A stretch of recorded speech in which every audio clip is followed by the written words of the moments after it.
weather's nice like this tomorrow as well.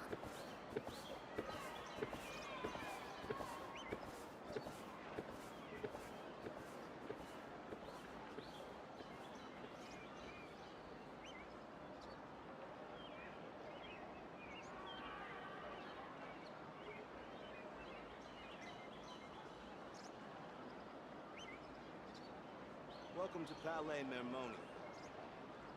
I hope the weather's nice like this tomorrow as well.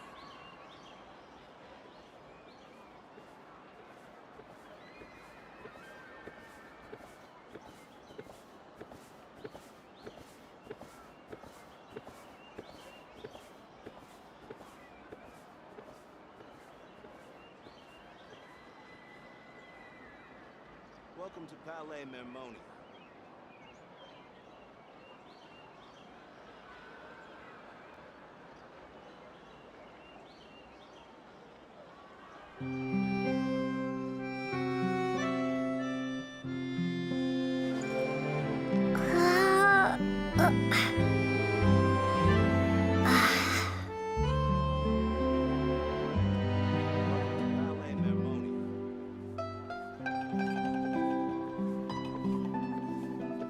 I hope the weather's nice like this tomorrow as well.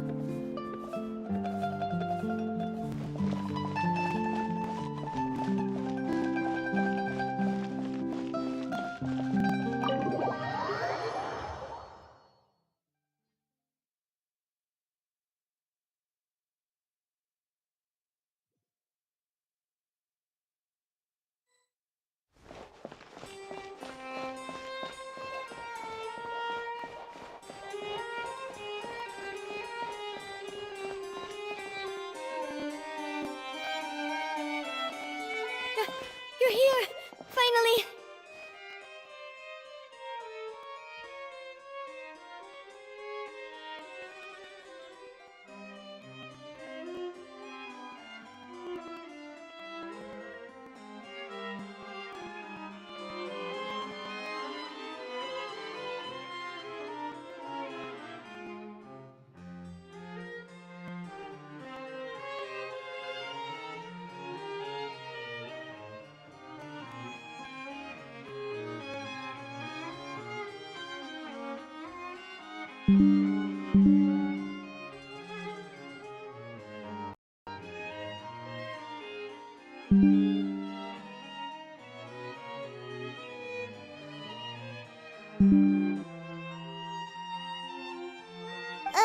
Is something wrong? Monsieur Neuvillette and Lady Farina, they seem to have gotten into a dispute. Please go see for yourself.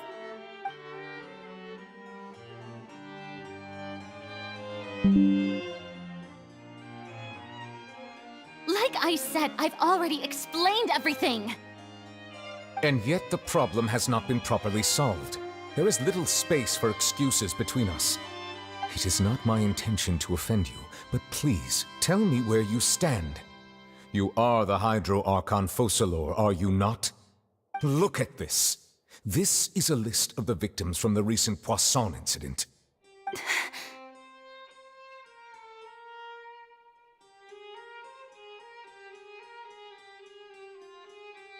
You mean... they're all... We did not arrive in time to avert this disaster, and I will not have it happen again. I will say this once more. You must tell me everything you know. Yesterday, I found 3 stone slates in some ancient ruins near Poisson. Do you know anything about those? Seriously? You're questioning me like this is a court case now. I don't know anything about that. But you found them in some ancient ruins, you say? That's correct, which is why I came to ask you some questions. There should have been 4 slates, but one of them was missing. The other 3 feature different images that seem to correlate to the prophecy. The prophecy? The second of these slates depicts the previous Hydro Archon Egeria kneeling before a floating island in the sky, as if confessing something. Do you know nothing of this either? I don't. I've never seen such slates. I'll ask you again. Do you really have no information regarding the previous Archon? My deciphering of the slates indicates that the Hydro Archon Egeria once had to confess to, or apologize for, a certain sin. If anyone would know about it, it should be you. All gods don't have the same secrets, you know. She was herself and I'm me. Is it really so strange that I know nothing? I understand your concerns, but I'm sorry. I just don't have anything to tell you. Forgive me for saying this now, Lady Farina, but I have long known of your various secret investigations into certain matters. There are several indications that you have been investigating the prophecy on the sly. This is not strange in itself, considering that you are the Hydro Archon. But it is strange that you should also claim to not know any of Egeria's secrets, as well as do nothing following your inquiries. You have never been as superficial as you have presented yourself to be, nor are you a fool. And yet, your behavior is very inconsistent.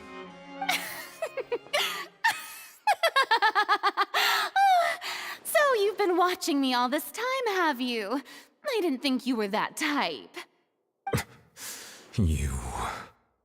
Well, since you know about my secret investigations, then you should know I'm actually working to take care of it.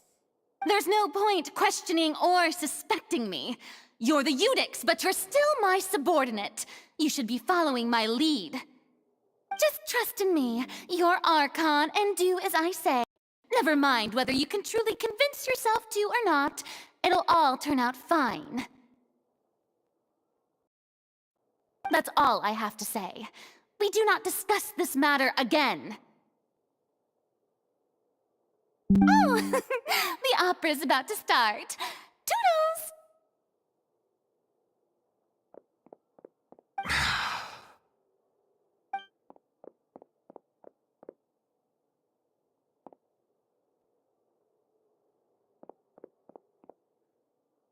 Did Farina not notice us standing by the door? Wonder what's up with her. She was smiling. Huh. She didn't seem in the mood to care if we were listening in or not.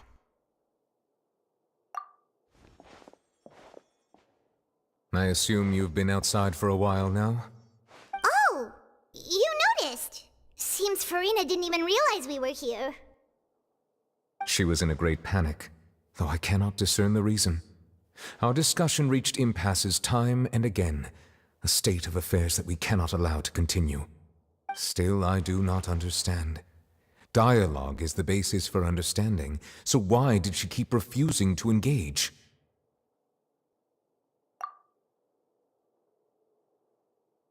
Everyone in her inner circle has noticed that she is hiding some secret. The issue is her attitude. I fear that she will not reveal anything unless absolutely forced to. We may have to create a situation in which she will have no choice but to speak. Oh? Like what? Normally, people will only reveal the truth when standing trial. Perhaps we must have the Hydro Archon experience just such a scenario. But Farina's seen so many trials, and she's really good at dodging questions. How do we make sure that she won't just slip away at the first chance she gets? We will need to consider this thoroughly, join forces with various parties, and then do what we can. If at all possible, I would prefer to recuse myself from this affair, but we must prevent the prophecy from coming to pass. This may be cruel to her, but all Fontaine is in crisis. The information a god possesses is too precious, and so we must take a chance on this.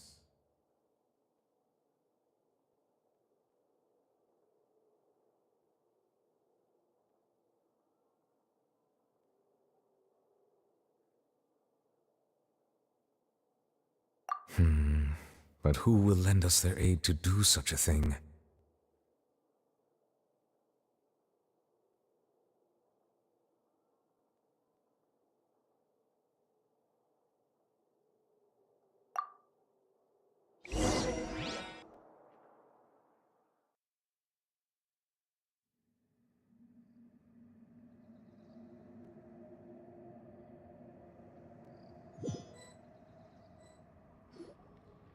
Well, that's everyone, huh?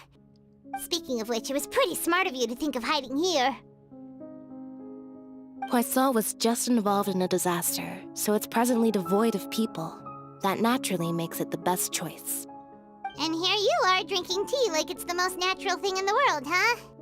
That's what families should do. Sit and enjoy a leisurely time together. It's nice to enjoy tea here, you know? Care for a cup? Lend me your ears, everyone. Or perhaps one of you might like to start us off. How about you, friend? Me? No, I don't think I can. Then, how about you, good sir? I fear that I will cause the mood on this boat to become as somber as it is in court. Well then, I guess we're lucky we've got a local like me to organize things. Wonderful, the spotlight at last. I guess I'll be facilitating things from here. That was a little long-winded, don't you think?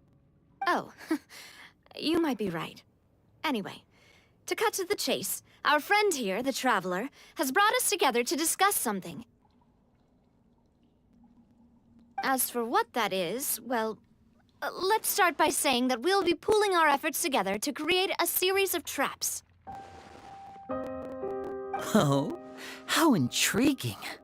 Well, it's just an expression, really. One that I just learned from Chlorand, and used on the spot. So, let's invite her to explain in detail. A round of applause, please.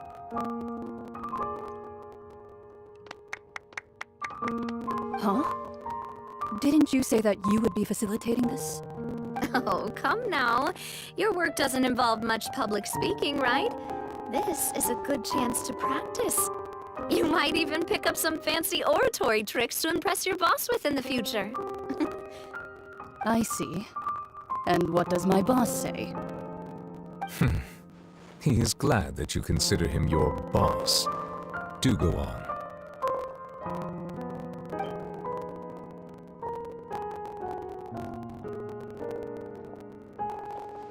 In that case, do any of you have experience hunting? Not that I recall. Fremine and I once used a wooden stick in a basket to catch wild rabbits when we were younger. As for Lynette, oh, right. You were sick that day, weren't you? I've also gone diving to catch some fish before. Does that count? I'm afraid not. You may or may not have heard, but Fontaine once played host to a group known as the Marechaussee Hunters. Though that was their name, they did not hunt animals, but rather various monsters left behind by the ancient dynasty of King Remus. Today, Fontaine's monster population has already thinned greatly, so the hunters have blended back into society, taking up arms in other lines of work. They even left a unique methodology of hunting in their wake. A trap comprises of the following components: bait, a trigger, and a containment device. Sometimes a lethal implement will also be necessary to deal with the prey. So, if we were to build a trap together, right now, what would you choose to build it with? For me, I would prefer something basket-shaped. Pigeons and rabbits will see the bait and naturally enter the snare. Our line of work requires a deft hand, and we're some of the best in the industry, so you can count on our techniques. You used some of those techniques while moving the people of Poisson, didn't you? My subordinates mentioned that you even performed some magic for the bawling children. Yes, and I even managed to gather some intelligence in the meantime. I'm quite the multitasker if I do say so myself. I'm afraid I can't claim that as my strong suit. I prefer more stable methods, like placing bait in the water and waiting for the fish to come within reach. That's the kind of method I would count on. Calm and steady. Exactly the kind of person who would catch loads of fish. And I can be their assistant. With discretion, I'm sure. I'd probably use some sort of mechanical animal. Papa once bought me some small clockwork squirrels, mice, and such. When placed in the forest, they can attract others of their kind. I remember that you liked those too, didn't you? I did. And that would be a good way to go about it. If they're realistic enough, animals of the same kind will follow them all the way to the trap. What about you, Monsieur Neuvillette? I fear I do not have any related experience. That makes sense. You usually solve problems directly, without the use of any such tricks. But I do have one more question for you, monsieur. If we were to create a trap now, how would you design it? I would like for it to be effective, but bring no harm to the prey. A more gentle trap would be ideal. Kind, as always. However, our intention doesn't necessarily change the containment device and the type of implement we need. If we wanted to kill the prey in one strike, we would need a powerful implement. However, that also goes for prey that must be captured and safely contained. Wait, why's that? Only a hunter who's a true expert at subduing their prey can snare it without harming it. The line that divides life and death is often exceedingly thin. So are we going hunting together? Huh. We hadn't thought of seeing ourselves as hunters. It kinda works, but maybe it's still not the best metaphor. If our means of capturing and dealing with our prey is to put them on trial, then the hunting metaphor is actually quite accurate. But we shall require much more courage than any hunter to judge a god, a being whose seat is an exalted throne.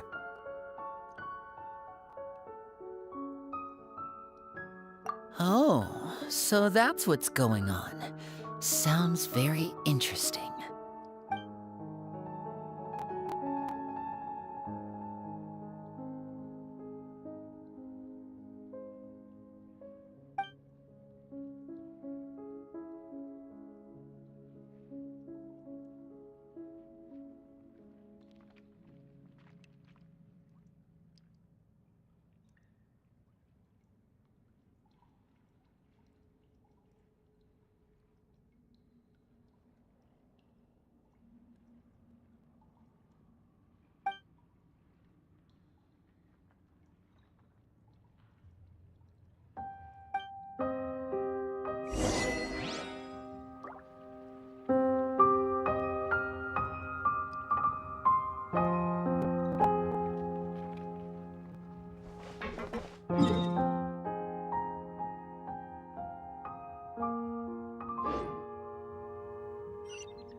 It's been a tough few days, hasn't it?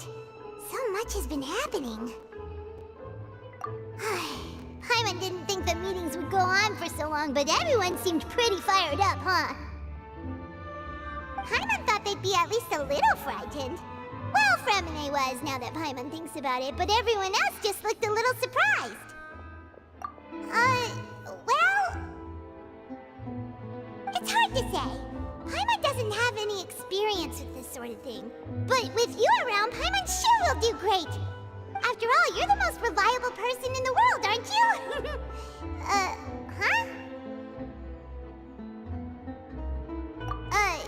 Did you just pour some tea? Paimon didn't notice you doing that at all. Then what's that? Paimon's never seen that cup before. Don't be frightened. I'm just joining you two for tea. I merely refrained from saying anything till now. Who's that voice? But there's no one here. Ah, have you forgotten me already? Wait, you are familiar. You're the voice we heard from the sky in Sumeru. The voice from the sky, I fear that description is wrong. Though, not completely wrong. You're feeling lost now, just as you were feeling previously. I sensed that confusion and thus came to you. Guiding people is an irresistible hobby of mine, after all. Consider me a passerby, just accepting a commission from my friend's disciple on a whim.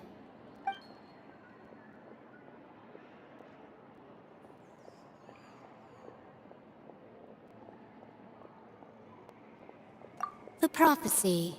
Yes, what has been prophesied will be fulfilled. You may view such things as the history of the future. What? Then is there any way we can stop it? I believe you have witnessed a failed attempt with your own eyes. Can everything in Tevat so easily be changed? So you've caught on. Just as prophecies are usually only the future as seen from the perspectives of the gods, could things be happening in hidden corners where the gods' gaze does not fall? Are the things that you shall see different from the fate that the gods perceive?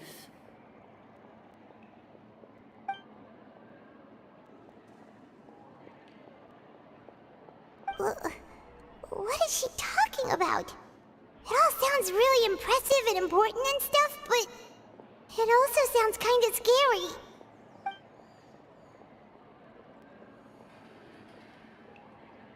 I believe that you understand, right? Some things are insignificant, but others you must reach out to change. Ultimately, fate shall serve as your only guide, no matter what will happen in Tevat's future. All you need to do is to play your part. This was good tea, by the way. Thank you for your hospitality. Well, that'll be all for today. The voice. It's gone.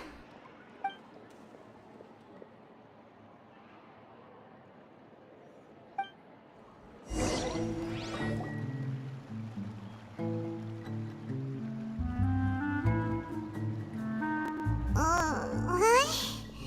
I want to hear someone talking.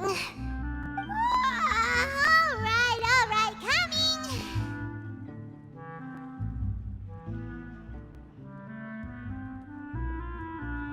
Hey, it's you who's getting lazy, okay? Well, I see I've walked in on some lively banter. Luna! Fine, just fine. I went to take part in that Steambird panel. It turned out to be more interesting than I expected. Not all Fontainians are pessimistic about this. One journalist mentioned that sitting around and waiting for the end to come would be wrong, and that they should make their own rescue preparations. I agreed, so we had a brief chat with her. Did she have pink hair by any chance? Why, yes, it was Charlotte. I assume you've heard of her, no? That daredevil journalist? I'm in full support of her view. Prophecies are very important, but how can people allow their lives to be commandeered by just a few words? That's right! Paimon's glad to hear something sensible for once. Ah, yes. About what we had discussed before. I did try, but I'm afraid I couldn't reach the old hag. I'll try again tonight, but I wouldn't get your hopes up. Huh?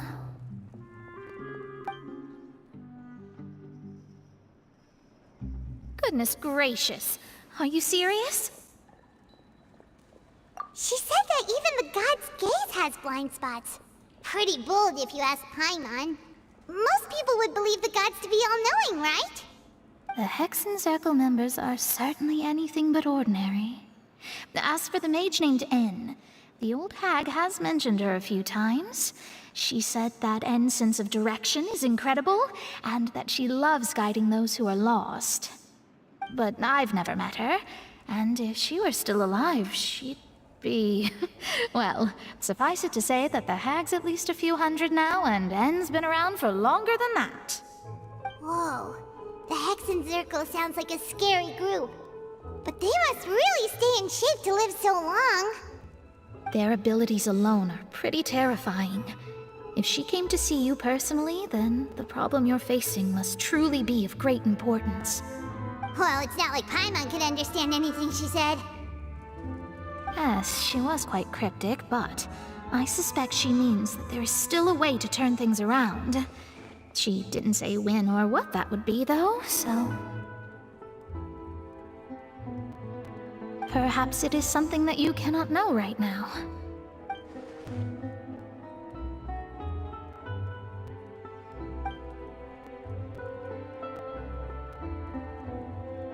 Traveler, Paimon, are you two all right? Oh, we're fine. We're just a little down right now. It kind of feels like the end is coming, you know? I see. I feel that same sense of desperation, too. I guess you could consider me someone who has often witnessed fate. So far as I have seen, it cannot be swayed. But even so, I still hope for, and believe in, miracles. Astrology is eternal and rational, but fate may not be. It is cruel, but it can also be beautiful. Perhaps that's what En was trying to tell you. Not to lose heart, and to believe that what you are seeing playing out before you is not yet set in stone.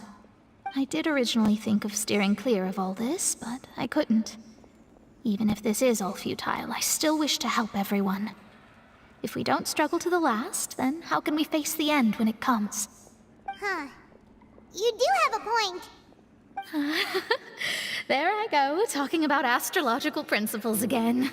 Sorry about that. The moment I start talking about work-related stuff... I need to get going. It was worth trying to comfort you, even if only a little. I believe that you'll help those who are struggling in the same way I did. I suppose that might be why we always seem to meet by coincidence. Paimon feels kind of moved by what Mona said.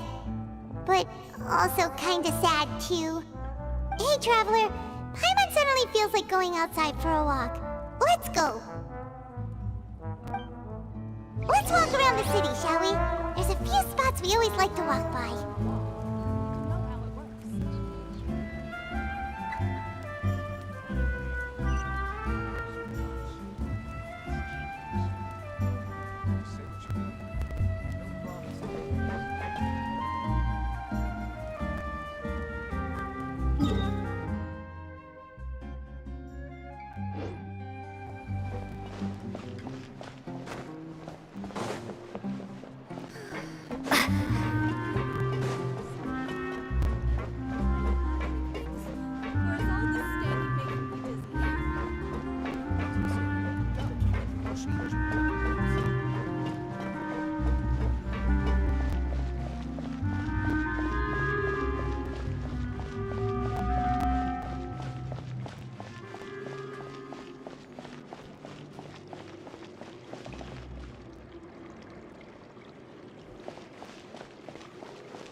names are written in this newspaper. What's going on? Let Paimon see! The underwater stronghold, the Fortress of Meripede, has continued in its noble autonomy, but that does not mean that others cannot interact with it. My recent attempts to enter the fortress bore little fruit. Huh. Guess Charlotte still hasn't given up on that. Thus, did an Outlander friend become the focus of this report, a blonde adventurer with their white fairy legends trailing in their wake. It is said that this mysterious traveler once visited the underwater fortress. So while the fortress's interior remains a mystery behind closed doors, do not fear, for the tales of the traveler contain surprises in spades. Journalist Charlotte's biggest scoop yet, the Traveler's Trail, World Walker. Huh. Charlotte took so many awesome photos of us and we never even noticed her. She hasn't been able to get a hold of anything at the fortress, so since we're easier to find, she's using us as the subject matter instead? Ugh, seriously? Well, fine. Those headlines and photos do look cool, so Paimon will forgive her this time.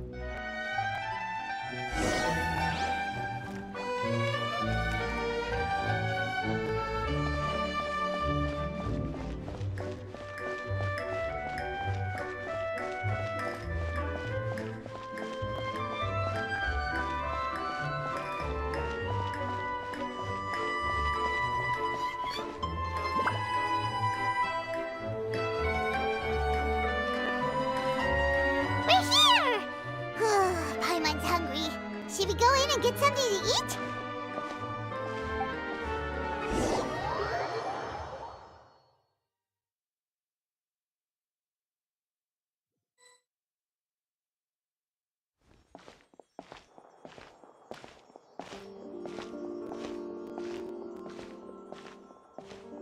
Hey, quick! Look! That's the limited edition, only 16 slices a day cake!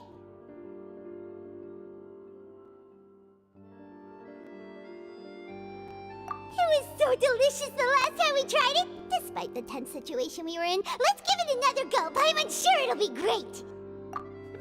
One slice of cake, please. Someone showed up after all! Oh, wait, you're the one from the Palais Mermonia. Oh, are you here to buy cake too? It seems Monsieur Nervalette was right. You really can eat. Wait, did he really say something like that? That's right. Even he has his own preferences when it comes to food. As for me, I love the cake and coffee here. Do you come here often? Usually every day. Every day? It's part of my daily schedule, apart from work. I shall have my cake and coffee. Then what if someone told you one day that this place would be closing soon, and you wouldn't get to eat cake here anymore? What would you think? But why would it close? Well, Paimon doesn't know either, but maybe the waters will rise tomorrow. You know, like in the prophecy. Oh, the prophecy. To be honest, I haven't paid much attention to that. No, still, even if there'd be no more cake tomorrow, that wouldn't keep me from having some today. No, it's the same for eating in general. You might not be able to eat tomorrow, but if you can do so today, then you should carry on. That's what people call living, you know. Huh. Don't be sad. Excuse me, could I have 2 more slices of cake to go? These 2 slices are for you. Sijuin said that this kind of expression you're making is what humans call being sad. Oh, you know Sijuin? I sure do. She was born before me, and she sometimes comes to the surface to teach us things about humans. She said that humans are creatures that are saddened easily, yes, and you can only lift their spirits by feeding them delicious food. So please try the cakes here. I've got something else to do, so I'll be going now. You two try to stay in a good mood after eating, all right? Bye!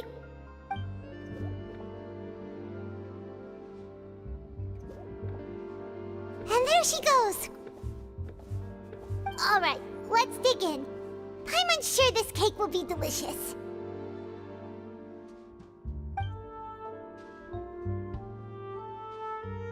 It's more delicious than last time! And the flavor gets even better with a sip of tea.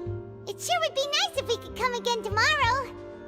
Sure would be nice if we could always eat delicious food here.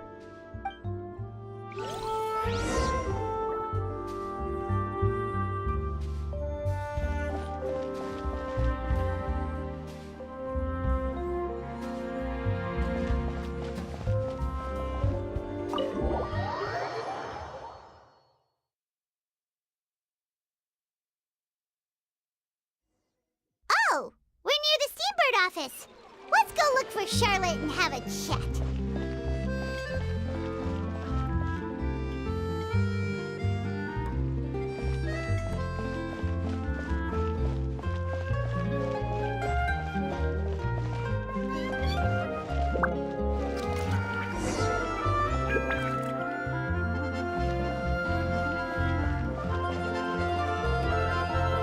Wow!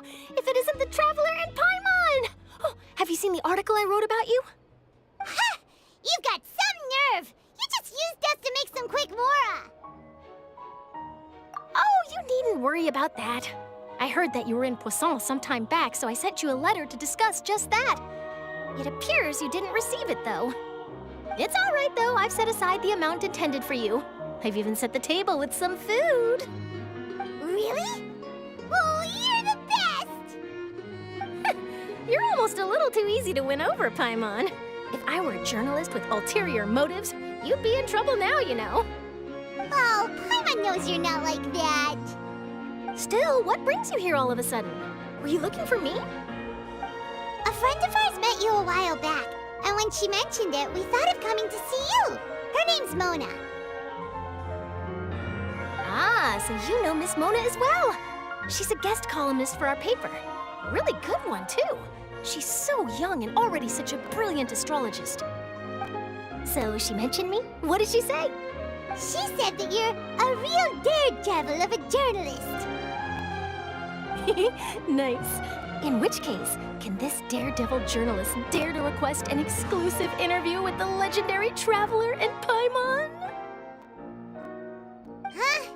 So your article in the paper today doesn't count? Oh, of course it doesn't. That was more like live photography. What I'd like to do is dive deeper and ask you to talk about the things you've seen and experienced. Yeah, are we even qualified enough? Why not? If I say you're worth an interview, then you're worth it. But not right now, of course. I'll need a few days to prepare. Oh, in that case, we'll just chat when you have the time then? Oh, so that's a yes? Ooh, splendid! I'll tell the editor-in-chief immediately. I'll have to apply for lighting, a venue, some props, and... Whew, so much to get done now. Talk to you later. Wait, Charlotte, Paimon's still got a question for you. And what's that? If, just for example, Fontaine were to be flooded tomorrow, what would you do today? Huh, that's the prophecy you're talking about, isn't it? I mean, I do hear about it often, but I've never once thought that the day could be tomorrow. If you're seriously asking, then I might try and think of a way to leave Fontaine. Oh, but I'm still a journalist first and foremost. That means I have a duty to be reporting from the scene. And secondly, I wouldn't forsake my homeland that easily. From what I've seen, most people don't know what they'd do should the worst come to pass. In truth, it might be better just to behave like normal rather than worry over such an end.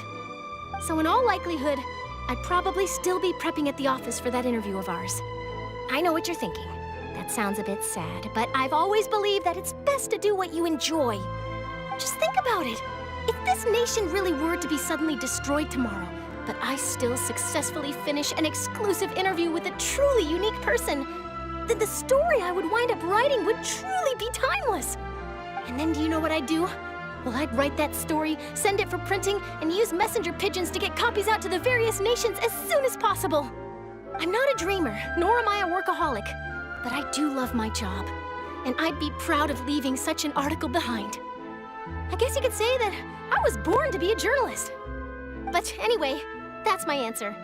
And on that note, I'll get back to my preparations. That's so nice.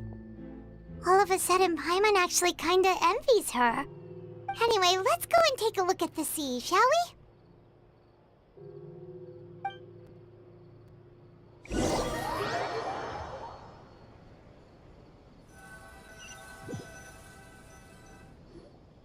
The sea breeze and scenery can be a pretty soothing combo, huh? Paimon's been thinking. If it wasn't Fontaine, but all of Tevat that would be destroyed tomorrow, where would we go and what would we do? No, Paimon should ask, if you could choose, what would you like to do?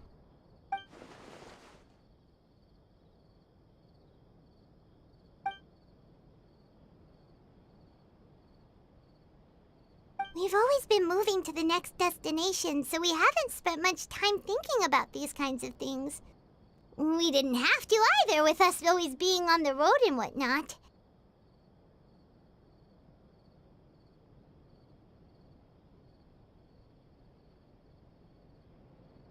You mean, still traveling?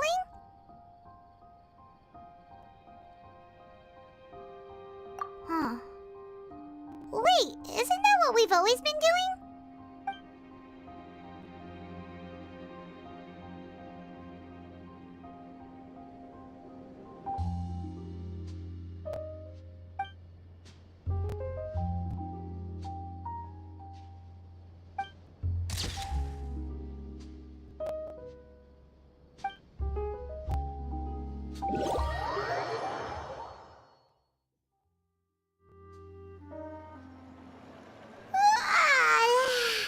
Feels like you'll grow mold if you stay here long enough.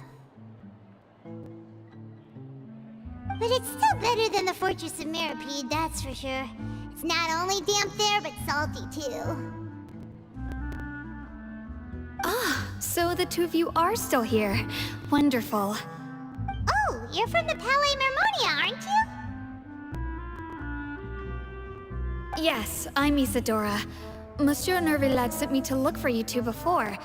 I heard that afterward you went to the Fortress of Meropide.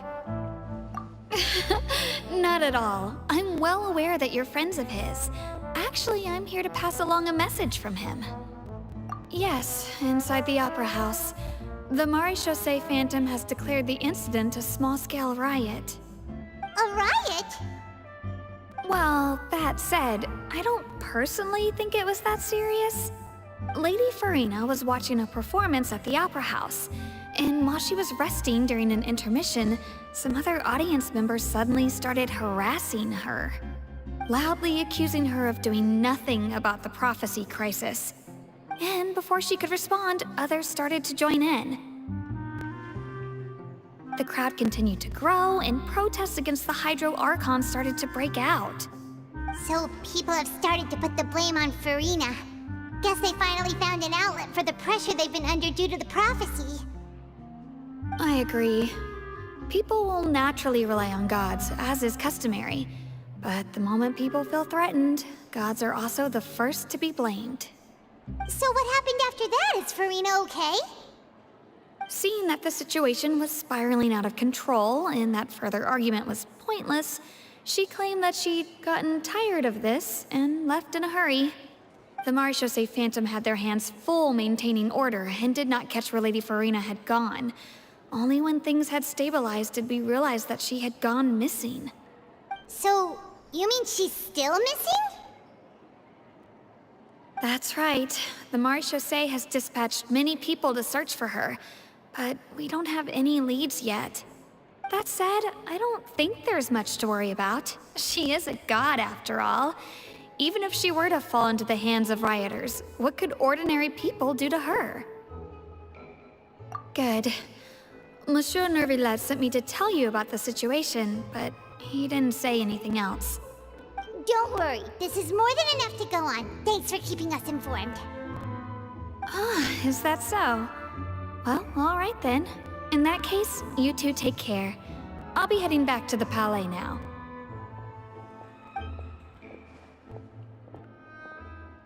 Well, sounds like we should hurry over to Poisson then. If we know Farina, she won't try to fix things in this situation. Instead, she'll look for a place to wait out the heat. And as we also know, she may be loud and dramatic, but she doesn't have a heart of stone.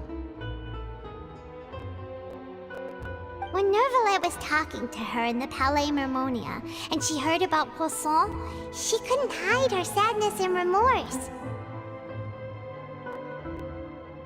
It would be hard for her to ignore being accused by the public today. Paimon thinks Farina's probably taken the opportunity to slip away to Poisson and try to relieve the sense of guilt that she's feeling. Huh. Well, what do you think? Paimon knows the answer, of course, but Paimon can do the analysis to back it up, too. Cool, huh? In that case, there's not a moment to lose. Poisson, here we come!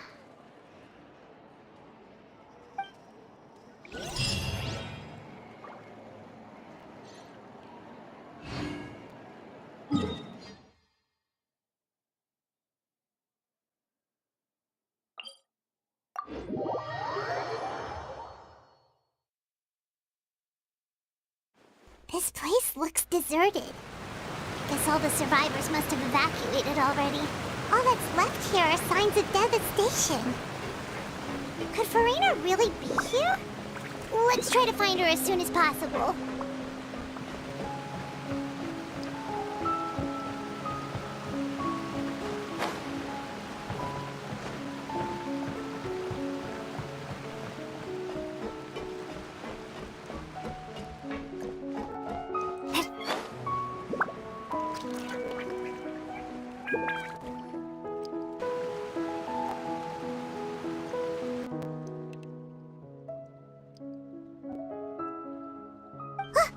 That's Farina, right over there!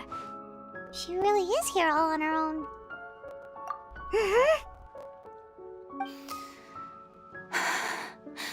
Should I just give up? This is all meaningless. What was meant to happen did happen after all. Everyone's dead. I'm sorry. I am so sorry. Give up, Farina. There's no point in holding out.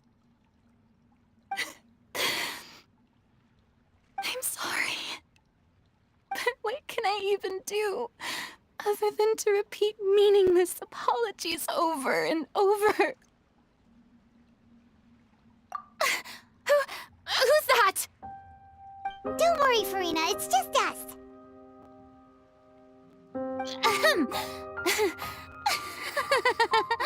So it is you, blonde traveler from another land. Why, I almost thought you were someone from that mob of my ignorant subjects, come to kneel and beg for my forgiveness. Farina, you were crying just now, weren't you? The tear stains on your face are obvious. What do you mean, tear stains? Oh, I remember. The show at the Opera House earlier this morning was so moving. I'm still trying to process it.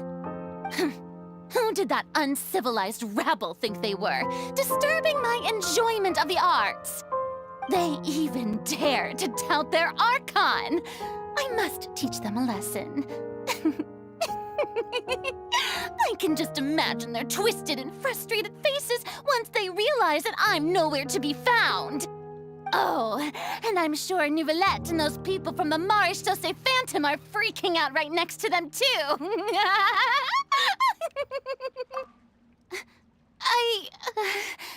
Of course not.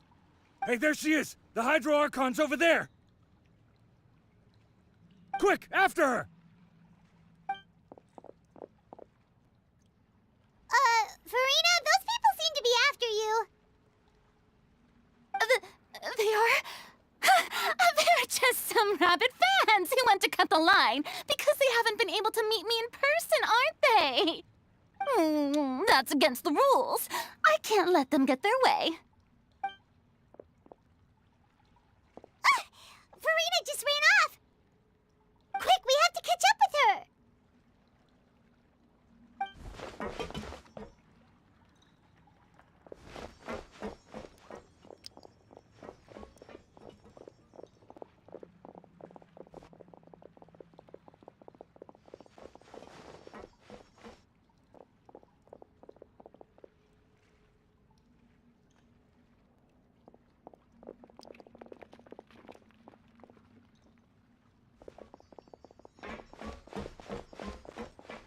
This should be the place, right? Hey, Farina! There's a good hiding spot over here. Quick, come to Paimon before the rest of them catch up to you. What is this place? Hurry, they're almost here. Fine. I suppose haste is warranted. Lead the way.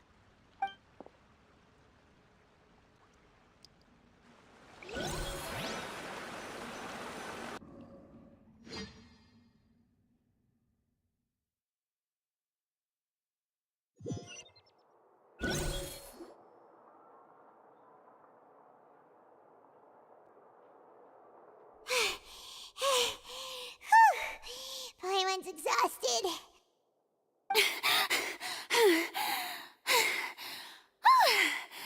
I'm so tired. I totally thought they had caught me. No, I merely gave in to the sheer enthusiasm they displayed.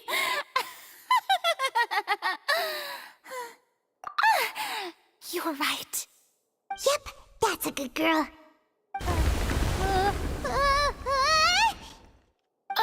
What's happening? The ground's shaking. Is it an earthquake? Yeah, a quake of this kind preceded the flooding in Poisson, didn't it? It can't be. It's happening again. Well, there's no need to worry too much about that. Neverlette's made some emergency plans, so the evacuation should go a lot smoother this time. Yeah, I hope you're right. But the people of Poisson, they've already...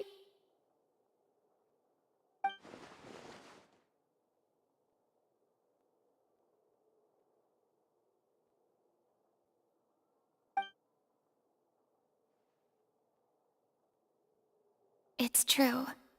I've been investigating the prophecy for hundreds of years. I once had informants all over Tevat, searching for clues and feeding information back to me. I've tried all kinds of ways, too, to hold back the sea. Anything to keep the coastline from advancing. But all my efforts proved to be futile in the end. Really, the truth has been clear to me for a very long time. We cannot make an enemy of the divine. No matter what we do, the will of the heavenly principles will have its way, and the prophecy shall be fulfilled. Give up. I do love the sound of that phrase. It would mean finally coming to terms with fate, but also for me to finally be free. Indeed, I've thought about giving up so many times, especially after we almost lost Poisson. Fate is really unreasonable, isn't it? It has no heart and obeys no rules. The prophecy has only just started to come true, and so many people have already lost their lives. But just now, it all became clear to me. I still don't have the right to come to terms with fate on behalf of everyone else. As long as the final moment hasn't come, it's still not too late. Don't worry. I will keep hope alive for everyone until the very end. Well, that's enough for now. I got the impulse to play the stricken maiden, but honestly, considering my rank and station, that wasn't a good fit at all.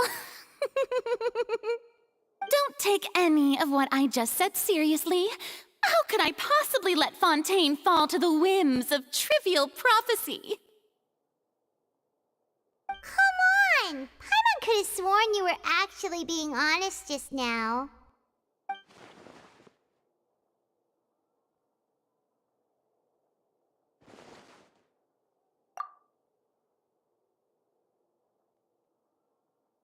Share my burden. That's impossible.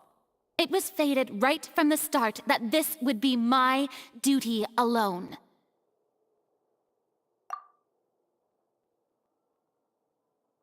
A witness. Yes, I've heard that you came to Tevat from beyond the stars, yes. In other words, you never belonged here. And if Tevat is, in its entirety, a show on a stage, then you're just a spectator, aren't you? If that's the case...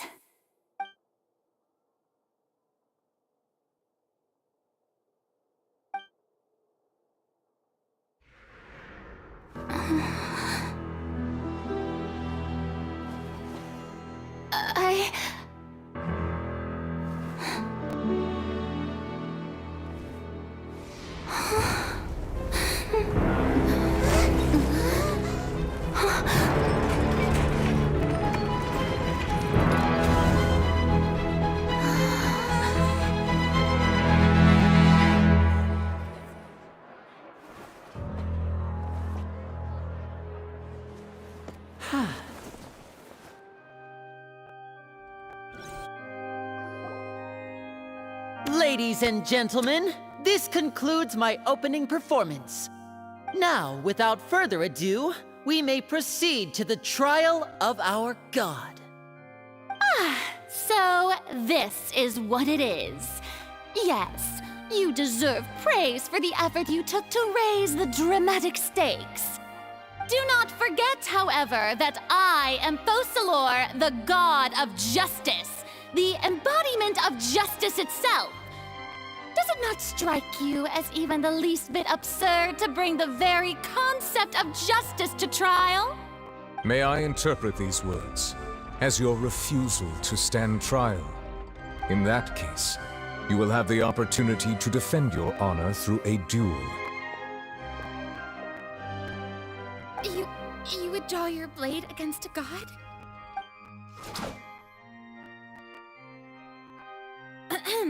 I see. It seems like you have made up your mind.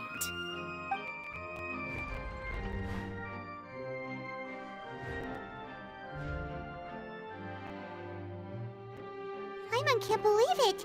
She just surrendered. What the heck is going on? Did I just see an Archon surrender to a human? Wow, how utterly humiliating. Lady Farina, what is the meaning of this? It would seem that there has been a misunderstanding. To be clear, the raising of both hands is not always an indication of surrender. Looking for excuses again, huh? I raised my hands just now to indicate my acceptance of the trial. No duel shall be necessary. I will admit that I've been running away for a long time. I'm sorry, everyone. I was unable to protect the people of Poisson. It is my duty to stand trial for my crimes. You are not the only ones to be disappointed in me. I, too, am exceedingly disappointed in myself. But now, it is time for the Hydro Archon to show you her courage and resolve. I, Farina, will use this trial to show the world the true meaning of justice! This time, I will protect you. Applaud and rejoice! One of the most outrageous and fantastical arcs known to the opera epiclese is now unfolding before your eyes. Mark my words, This shall be one of the most exhilarating and brilliant shows ever to grace the stage of Fontaine! The trial of the Hydro Archon, Focalor, will now begin! Woohoo! Oh, now we're making history! Why does it feel like Farina just took over the whole thing? Like, come on! Didn't she just get forced to stand trial for her crimes? Also, even though she's still acting super dramatic, she is taking this seriously this time, right? All right, then. Who will be my opponent in this trial? The court asks the prosecutor to please take the stand.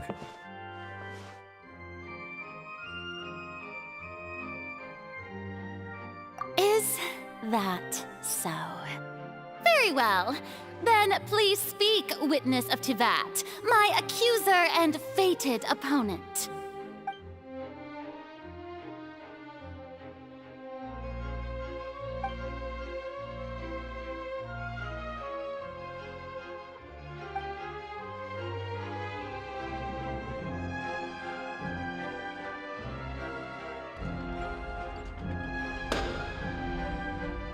Also, please allow me to ask, as a final question before the trial begins, just how much work did you do to force me onto this stage? Well, we did do a lot of prep after the meeting that day.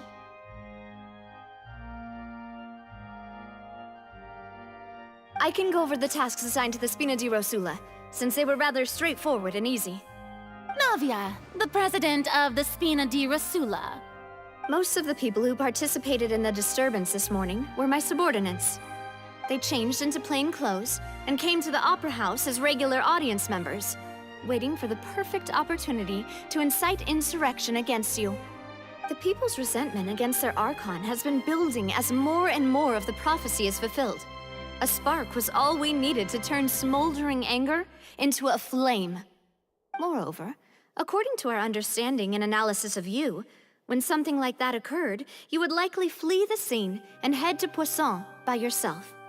So, we arranged for a second group to lie in wait there. So, you mean, the ones who scoured the settlement for me were also from the Spina? And their goal was to force you to step into the giant magic box so you may personally participate in the greatest magic performance in all of Fontainian history. That's right. That house was a magic box, rather than someone's residence. As the super ultimate version of the setup that I used when I first performed at the Opera Epiclese, the volume of the box was increased by a whole order of magnitude, and the distance it traversed was the entire gap between Poisson and Araneas. Its cargo, of course, was an Archon instead of a human. My thanks, Farina. Without your help, we could never have pulled off such an extraordinary performance. You're welcome? Of course, this performance was only made possible with Father's support. The House of the Hearth spent a massive amount of labor in Mora to pull this off. We had to select a location, construct the giant magic box, dig a tunnel, and open up a path through the water. It was a lot of work for all of us. So, in other words, the earthquake that we felt within the giant magic box was just a normal tremor from the transportation of the whole house? That's right. It wasn't a sign of another disaster to come. Then, I can guess Nervillette and Cloran's parts. You gathered a crowd, prepared a stage, and made sure that the champion duelist would be immediately ready for a fight. Also that as soon as I appeared on the stage, the trial may commence without a hitch. Am I right? Yes, that is correct. Well, Clorand, I must commend you for your courage. Only the most outstanding champion duelist in all of Fontaine would accept a duel with an Archon without flinching. Thank you. As for you, Traveler, I suppose your role was to keep me distracted with conversation once you found me in Poisson. You'd make sure that I didn't notice anything amiss before revealing yourself as my prosecutor once we'd arrived onto the stage. Oh?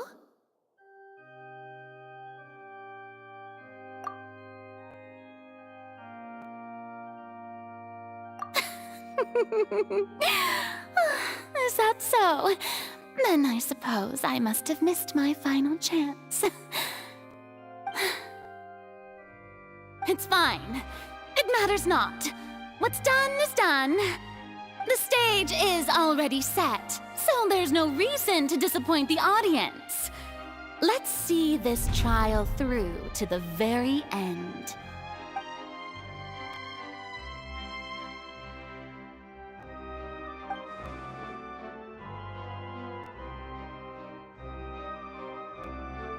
Madam Prosecutor, please allow me to pass this along. This is a document that Miss Charlotte applied for and received permission to share with you during the trial. According to her, it should speed up the proceedings. Huh? Charlotte wanted to give us something? Oh, so she's here too! Hey, Charlotte! Oh, let Paimon see. Isn't this the exclusive interview that she did with us before? So she's already finished it, huh? Wait, then that means this document is a perfect timeline of everything that's happened ever since we stepped foot in Fontaine! So in other words, we can refer to this anthology of evidence every time we want to use something from our journey as evidence for an argument! Let's quickly confirm the information in it. Just think of it as a refresher, alright? You defeated the Hydro Archon in the very first duels you took part in at the Opera House. That's one for the history books, all right.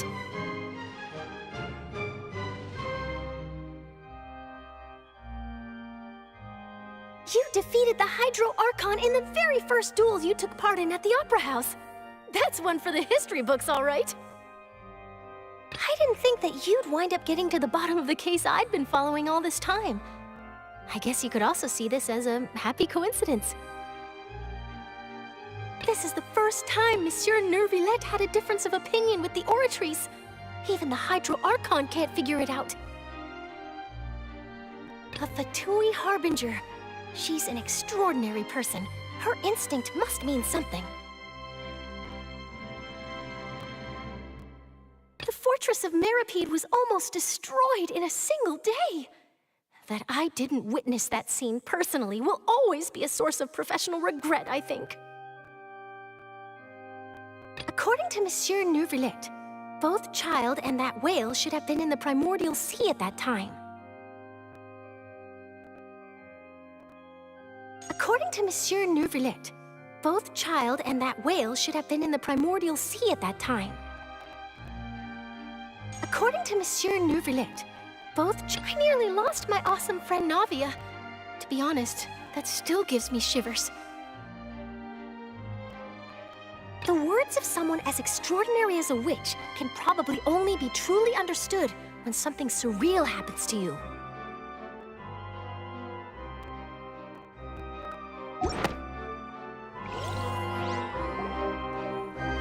The prosecution and the defense are both in position. The trial shall now begin. Oh, come on, Nervillette. There's no need to repeat all the unimportant legalese. Just fast forward to the part where the prosecution lays out my offenses. As the defendant and the lead actress of this performance, I still haven't even been informed of my supposed guilt in all of this. Of course, it is only natural for humans to struggle to understand the actions of a god. However, you will need more than that to convict me of a crime.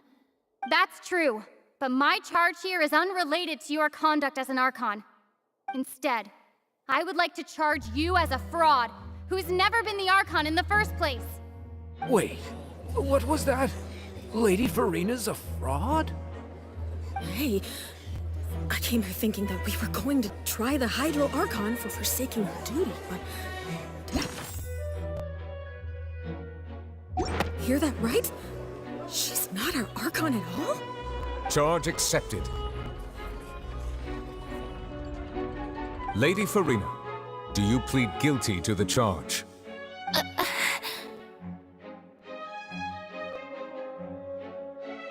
Lady Farina. I plead not guilty. How can I be guilty? There is no way that I, Focalor, otherwise known as Farina de Fontaine, a member of the Seven and the Regina of all waters, kindreds, peoples, and laws of Fontaine, could be anything other than your true Archon. Yeah, even though Lady Farina can be rather eccentric, isn't it going too far to doubt her very identity? Yeah, I've never questioned her identity either. Sure, Lady Farina can be super irresponsible, but what grounds does that prosecutor have to make such a huge claim? I have cause to believe that common sense will prevail in this case. Many of the members of the audience have known me as the Hydro Archon ever since they were born. There would be no fooling their memory. See? Even the Oratrice has decided to show me its favor. Are you sure you want to commit to a charge that will never be upheld? If you wish to drop the case, I can promise you as the God of Justice that you will not have to face trial for making a false accusation. We will treat everything that's happened as a dramatic spectacle and move on with our lives. What do you say to that? An argument with near impossible odds, huh? You have to not only refute Farina's claims, but also overturn the long-held beliefs of the people. Well, I tried to give you the chance to surrender. If you must persist, then let me ask. If you believe I'm not the Archon, then what manner of being do you think I am? And if I was not the Archon, then how did I manage to live for over 500 years?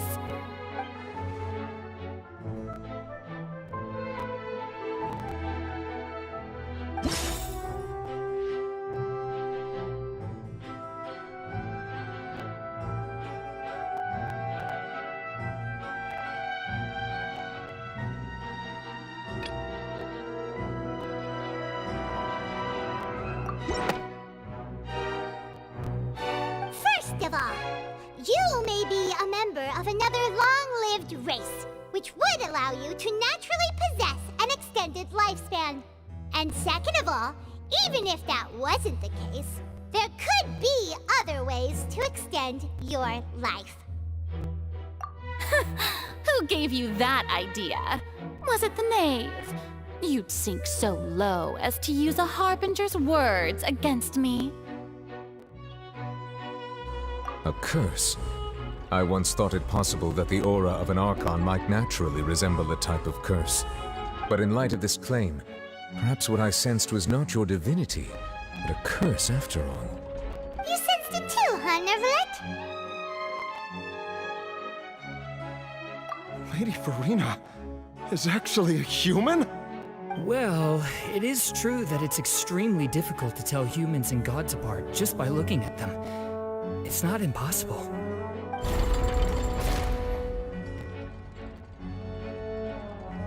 Well, don't start celebrating too early now. Even if I have been carrying a curse like you said, how does that prove that I am merely a human being? Besides, everyone knows that the main difference between a human and a god is the possession of authority. Gods can do what humans cannot. That's why they're worshipped as gods.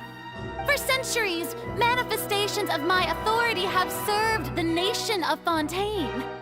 One need only to turn their eyes towards the Oratrice Mécanique d'Analyse Cardinal in this very opera house, or consider the endemnitium that is used in every aspect of life.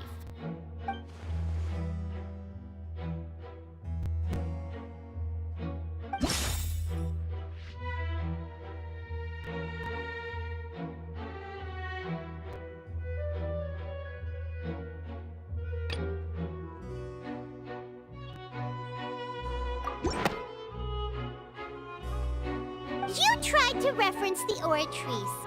But weren't you as confused as all the rest of us when the Oratrice declared Child to be guilty without any proof? Otherwise, you should have come up with a good explanation for that by now. Didn't I make myself clear at the time? The decisions of the gods are naturally difficult for humans to comprehend. There is no need to provide an explanation. Lady Farina, I believe a reminder of your current circumstances is in order. While the court is in session, the principles of justice and the law must come before all else.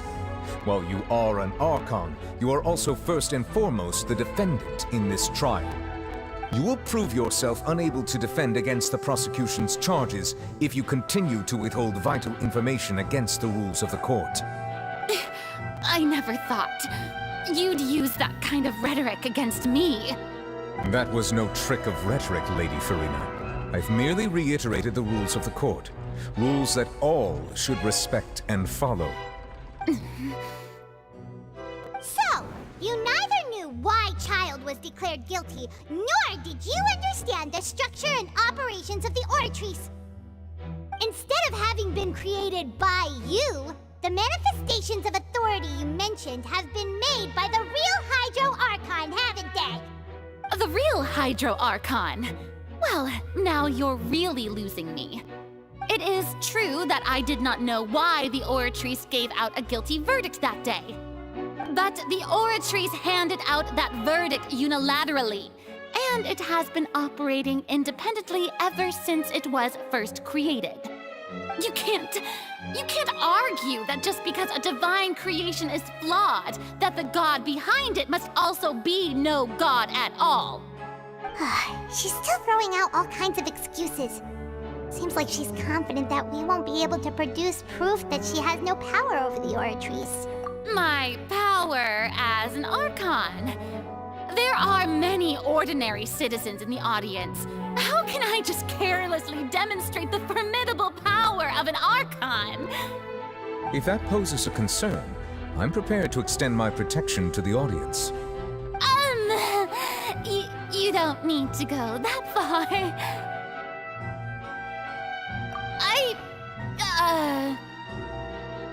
Aren't you the Hydro Archon? Or is it that you can't even wield the power of Hydro, much less the authority of a god? Indemnitium! Yes! It's all because of Indemnitium! All Archons derive their power from the faith of the people, and I've converted the people's faith in justice into Indemnitium! Thus did I give up all of my divine power to provide everyone with energy for their daily lives. Have you ever seen a more magnanimous god? Isn't that a huge stretch? Yeah, no matter how generous an Archon can be, how could they give up all their power? Can a god with no power even still be called a god? It seems like nobody's buying Farina's excuse. Hey, come now, everyone! Please don't stare at me as if I was a liar! I'm still the same Farina you knew, right? The one that you loved! Shouldn't you want to believe in me? Please? You've got to believe me! If what the prosecutor said is true, she really has committed a grave offense. Did she deceive all of us? And all of our parents and grandparents too? And all of our ancestors? Ever since they were born? Enough! That's enough. Tell me then, if I'm not the real Hydro Archon, then who is? If you have no evidence of another Hydro Archon's existence, nor can you find anyone who can back up their claim to be such, then what grounds have you to say that I'm not actually the real deal? Wow, she came up with yet another argument. How can we refute her now? Seems like she really doesn't want to give up.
the primordial sea. And that means... Since you insist on claiming to be a god and not a human, then there's a method that you can use right here and now to eliminate all suspicions of you being the latter. Miss Navia, please apply to serve as a temporary attorney for the prosecution before addressing the court. Though you act in partnership with the prosecutor, you must still adhere to proper procedure. Super sorry, Monsieur Chief Justice. I swear this really will be the last time that I'll speak out of turn. Now, I've brought some seawater from Poisson. As everyone knows, a massive flood struck the area not long ago, taking many lives, including those of some of my closest friends. So, Miss Farina, would you dare to touch some of this seawater? If we are to believe that you are indeed the real Hydro Archon, touching this seawater would have no effect on you. All it should do is strengthen your case. But if you don't dare to touch it, then we would have basically proved the reverse. Oh, and I must remind you that after the disaster at Poisson, nobody wants to see any more people dissolve. I do hope you'll act prudently and choose the simpler path of admitting guilt. Navia from the Spina di Rasula. The Spina has governed Poisson for many years. I guess her suggestion is valid. If Lady Farina is indeed just a human, she's probably Fontanian like all the rest of us. Would she really dare to try?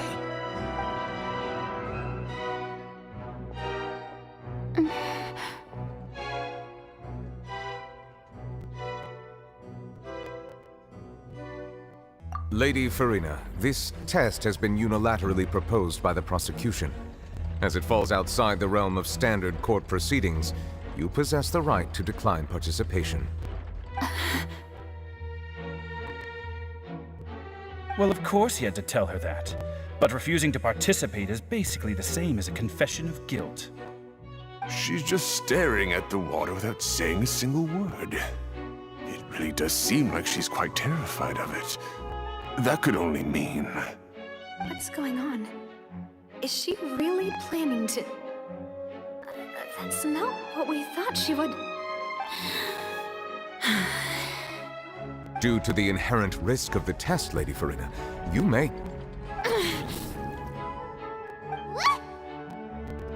Hey!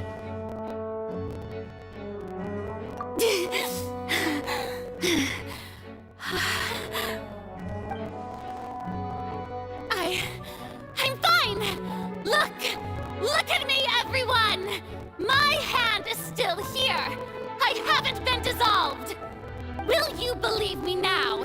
I really am your Archon! I'm nothing like a normal human who would fall apart as soon as they touch this water! Really? Was this not the most obvious thing in the world? Miss Siegewing? If you're present, Miss Siegewing, please come forward and attend to the defendant. Siegewing? Don't be nervous. It'll just take a few seconds. Let me see. That should be enough. Please announce the results of your evaluation to the court, Miss Siegewing. As everyone doubtlessly saw, Miss Farina was displaying symptoms of hyperventilation and flushed skin. These indicate that she was experiencing the adverse effects of exposure to primordial seawater. The extent to which she was affected is the same as other humans when exposed to primordial seawater of a similar concentration.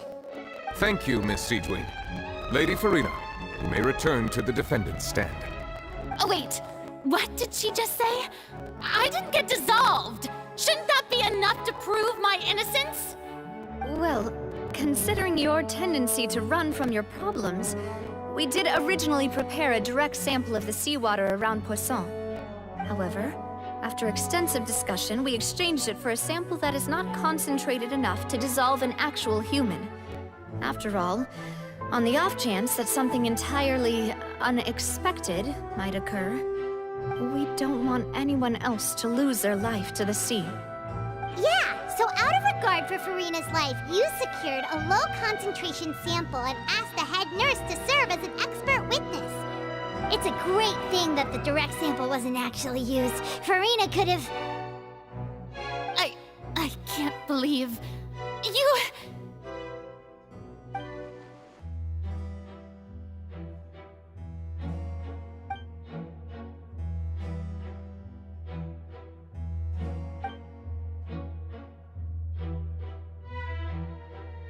Listen to me, everyone. Please don't give me such cold and disdainful looks. What happened just now didn't prove a single thing. Think about it. How can you conclusively prove that an Archon can't also be affected by the primordial seawater? Also, if I was really just a human, why would I dare to just put my hand in that kind of water?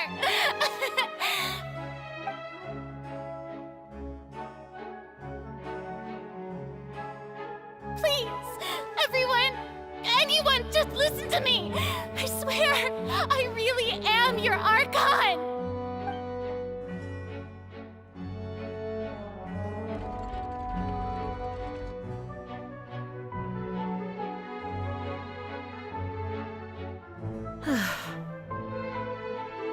I don't think anything she says at this point will sway anyone. The odds are just too stacked against her now. With all the things that have been said, Paimon doesn't think there's any way left for Farina to win. I believe the time for arguments and presentation of evidence has come to an end. If there are no objections, we will move on to the final judgment.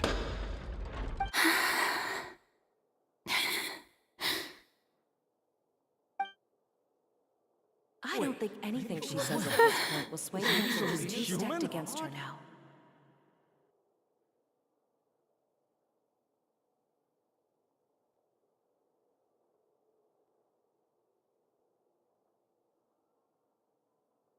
In my capacity as Chief Justice, I shall now render judgment on Farina's misrepresentation of herself as the Archon of Fontaine. As a human who knowingly deceived her fellow citizens, Farina is... guilty.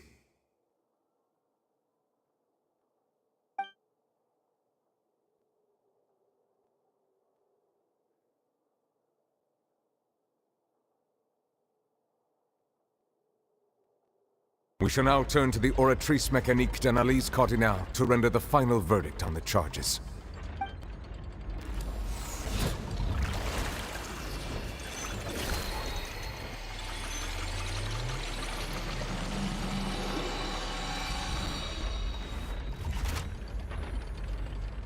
According to the judgment of the Oratrice Mécanique d'Analyse Cardinale, Farina is... Well, what's wrong? What's the Oratrice's verdict? No, the Oratrice also displays a guilty verdict. Isn't that correct then?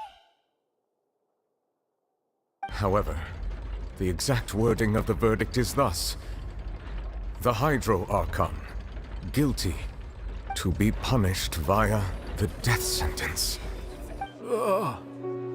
The death sentence?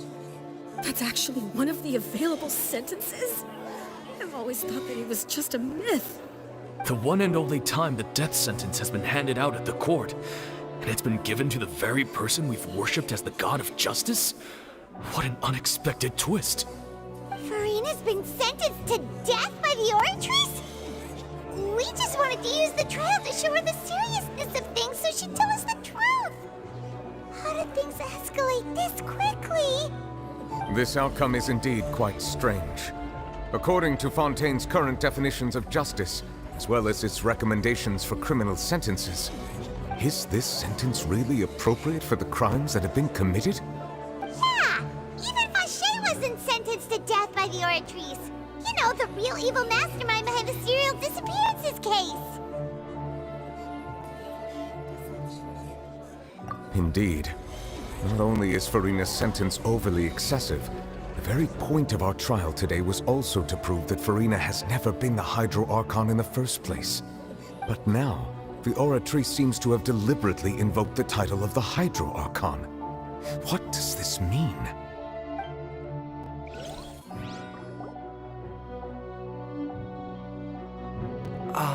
Excuse me, if I may interrupt. Is the trial still going? Fremine! You finally made it. I assume this means you've completed your mission? Mm-hmm. Any mission Father assigns to me will always be top priority.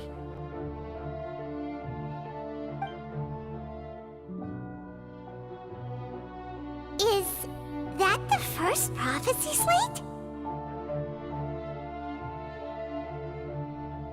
Huh. So the knave privately arranged for Fremine to try and find the missing slate. I looked everywhere and finally found it at the bottom of the sea. It took me a long time to get around some dangerous stretches of water. But has the trial already concluded? Then doesn't that mean I've come too late? Oh no. Father will be disappointed in me. Thank you for your hard work, Mr. Fremine. Please allow me to review the record left on the slate. Traveler, I believe that you have already seen the other existing slates. I would like you to come here and confirm their contents.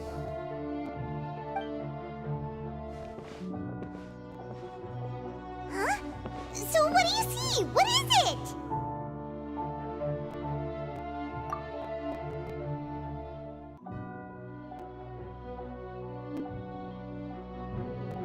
I believe I've now made sense of the Hydro Archon's crime. It has to do with Fontaine's lost history. Huh? Isn't the Hydro Archon just guilty of deceiving her people? Oh, wait, no, that's Farina, and we've already proven that she's not the Hydro Archon. So when you say Hydro Archon, do you mean the real Hydro Archon we've been kinda talking about? In truth, everything that you've encountered in Fontaine up until this point can be traced back to the contents of these stone slates. However, I'm uncertain as to how much sense they currently make to you. Okay, let's try to recall the contents of the other 3 stone slates.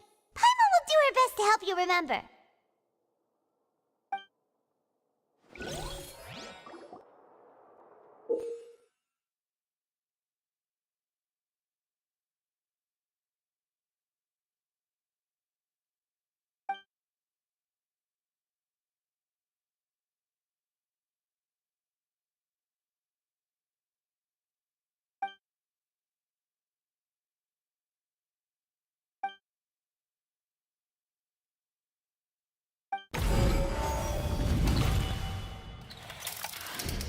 The first stone slate describes what you just said. It seems to show the previous Hydro Archon using her divine power, and then the Oceanids turn into humans. Does that mean that Fontainians are transformed Oceanids? Oh, Paimon wasn't expecting that. But if Oceanids can turn into humans, then perhaps this process can be reversed as well. The second stone slate shows Celestia floating in the sky, and the Hydro Archon and her people worshipping it together. But the heavens still brought judgment down upon them. This must be the point when the Hydro Archon and the Fontainians were branded with their original sin. Does this mean that the original sin and the Hydro Archon sin are the same thing?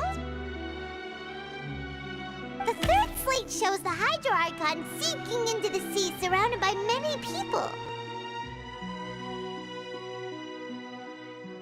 Huh. That reminds Paimon, didn't we also watch that happen to someone else? Well, the fourth slate is the prophecy the Fontainians have been talking about. People dissolving into the sea, the Hydro Archon crying on her throne, and so on.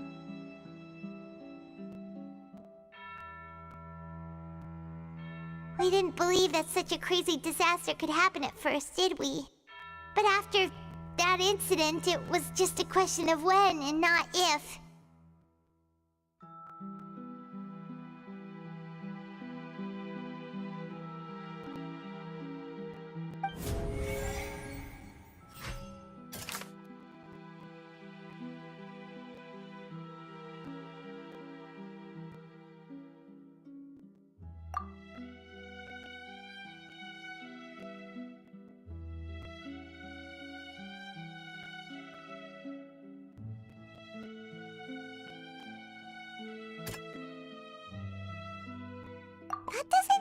sound quite right. Let's think about this some more. We know from the case of the serial disappearances of young women that Fontanians can be dissolved in primordial seawater.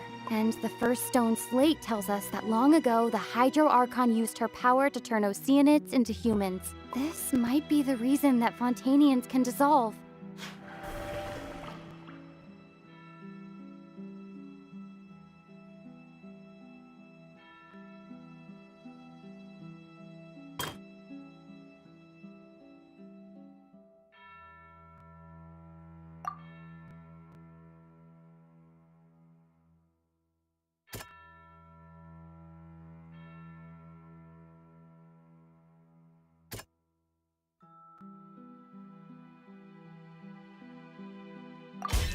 Perhaps what is about to take place has all happened before. The true sin of the Hydro Archon that Nervilette mentioned, and the original sin cast down on the people of Fontaine by Celestia, as recorded on the stone slates.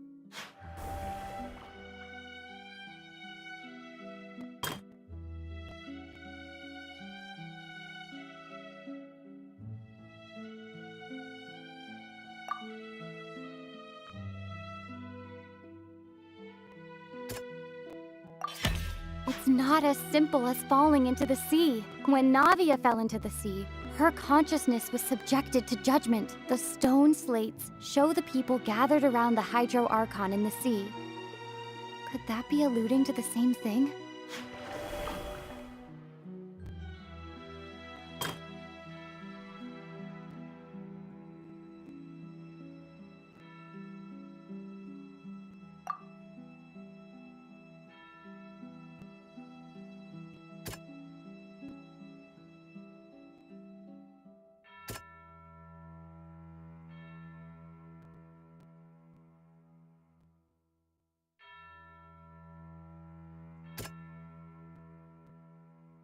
That doesn't sound quite right. The prophecy from the stone slates found its way into society, but not many people believed it at first. The fortress of Meropide was nearly flooded with primordial seawater, which we know can cause Fontanians to dissolve. It seems increasingly likely that the prophecy may come true. If we hadn't dealt with it in time, things could have gone very badly. They'll dissolve into the primordial sea but won't cease to exist. Their essence will flow in the seawater, converge, and take the form of an Oceanid.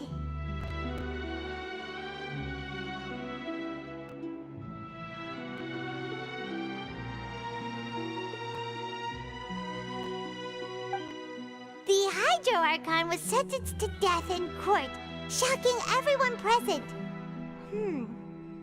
Perhaps this means that her sin was actually Fontaine's original sin. Navia fell into the water inside those ruins, and she nearly dissolved. She was surrounded by the people of Poisson in a court within her consciousness, and was forced to take part in a trial meant to make her stay. The eruption of the primordial sea at the fortress of Meropide was the surest sign that the prophecy was about to come to pass no matter what.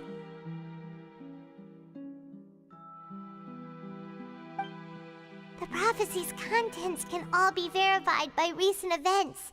If we combine what we know together, loads of truths should come to light.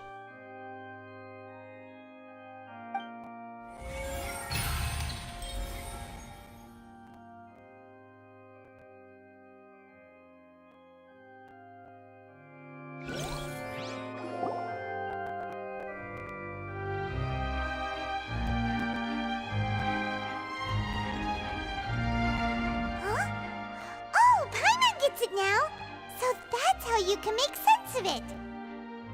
But then it feels like we're going to have to share some truly shocking revelations. Let's hear them. Incredible! Linny, did you hear that? We're not real humans. All Fontanians were originally created by the late previous Hydro Archon, with Oceanids as their basis. The evidence for that can be found in how only Fontanians could dissolve in primordial seawater, and how all the girls Vacher dissolved were also turned into Oceanids. Oh, and according to Navia, when she was about to get dissolved, she also saw everyone gathered around for a trial, all of them in the shape of Oceanids. Indeed. Yeah, and it follows from the content of the first slate that she probably anchored Celestia by creating humans without prior permission. That could also explain why the Oratrice judged the Hydro Archon to be guilty. It's to account for that ancient sin. The Hydro Archon's true sin was creating us? And yet, after many hundreds of years, the Hydro Archon's creations have turned around to try to judge the Archon within the Opera Epiclese. The twists of history are often the most unexpected of all. Yeah, isn't the image here just like when Navia fell into the sea? So wouldn't it be trying to show the image of the Hydro Archon also falling into the sea once the prophecy has been fulfilled in the fourth slate? In the end, the people will all be dissolved into the waters, and only the Hydro Archon will remain weeping on her throne. Only then will the sins of the people of Fontaine be washed away. Did Paimon get all that right? You've made some keen deductions. I must say, given how much you still don't know, it is impressive that you've already managed to connect so many pieces of the truth. However, while you were able to decode all the information on the slates, they've also been etched with an additional layer of hidden information using a different power source. When we were at the ruins, I tried to decipher the hidden information recorded in the slates. But since we only had 3 slates at the time, I was unable to come to a full conclusion. Now that the slate collection is complete, I shall make another attempt to decipher the narrative recorded within. If everything goes well, we should finally be informed of the unadulterated truth.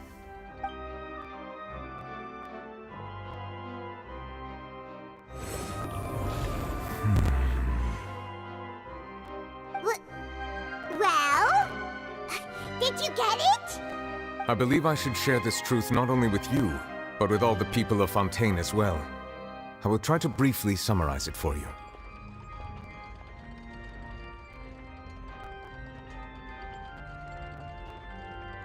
Your hypotheses regarding the origin of Fontainians and the sin of the Hydro Archon were both correct.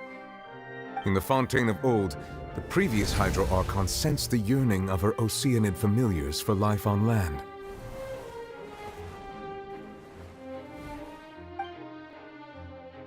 The Oceanids were enamored with the beauty and romanticism of human beings, and wishing to have those experiences for themselves, expressed to the Hydro Archon their desire to become of a similar kind. However, even though water as an element is intricately linked with the power of life, the Hydro Archon, as one of the 7, did not possess the authority to create a new form of human life. Not one to give in, she eventually found a way to create permanent humanoid bodies for her familiars by appropriating the power of this planet's primordial sea. She poured primordial seawater into the Oceanids' blood vessels, creating humanoid mimics in the process. But if Fontainians were to ever come into direct contact with water from the primordial sea, the power within their bodies would escape these artificial restraints and return to the sea. As a result, their forms would collapse, and they would be reverted to their original forms as Oceanids. Of course, the Hydro Archon never received permission from the heavenly principles to create a new human race. And thus, the Hydro Archon and all of her creations came to shoulder the original sin of appropriating the power of the primordial sea. That is the true history of how the people of Fontaine first came into being. So we were all Oceanids before we turned into human beings? That's way too much information for me. I think I'm just going to pretend that I never heard a single thing. Wait, but if that's the truth, we can't let the Hydro Archon be sentenced to death. After all, her only sin was creating us.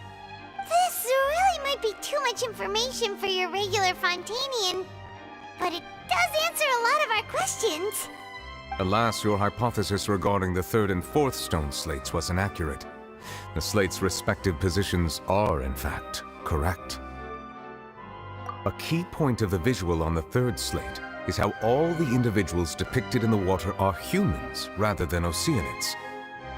They have not been dissolved, which implies that the water depicted in this slate is not water from the primordial sea. The nation of Fontaine is the nation of Hydro, as well as the nation of Trials and Justice. Instead of being the literal element, the water in the scene symbolizes judgment and justice. You may also recall Navia's experience. When she fell into the sea, her consciousness was surrounded by that of many others who intended to hold a trial to determine her fate. Therefore, the meaning of the third slate is that the people of Fontaine shall try the Hydro Archon at the court of justice. Yes, it refers to our present situation. I think I'm following now. So, what you're saying is, even though we decided to put on this trial to avoid fulfilling the prophecy, in truth, everything we've done has happened exactly as the prophecy foretold. So now, it seems, we're the ones making sure it comes true.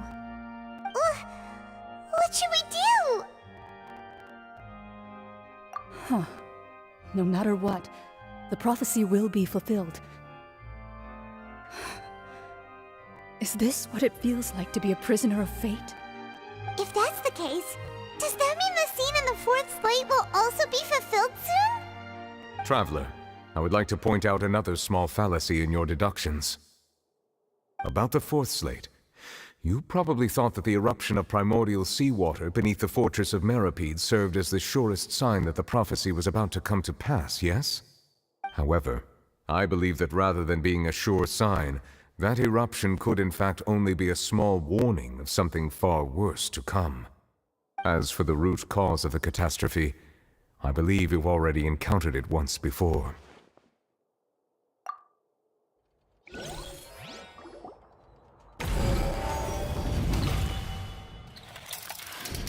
This eruption was just a small warning of the things to come. We must find the root cause of the disaster.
That doesn't sound quite right.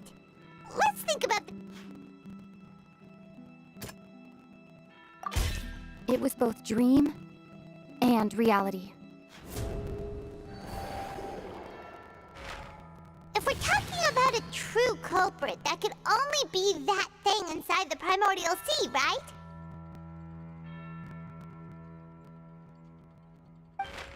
The truth, the original sin, the trial, and the root cause of the disaster.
Wait, was that the huge whale you saw in your dream?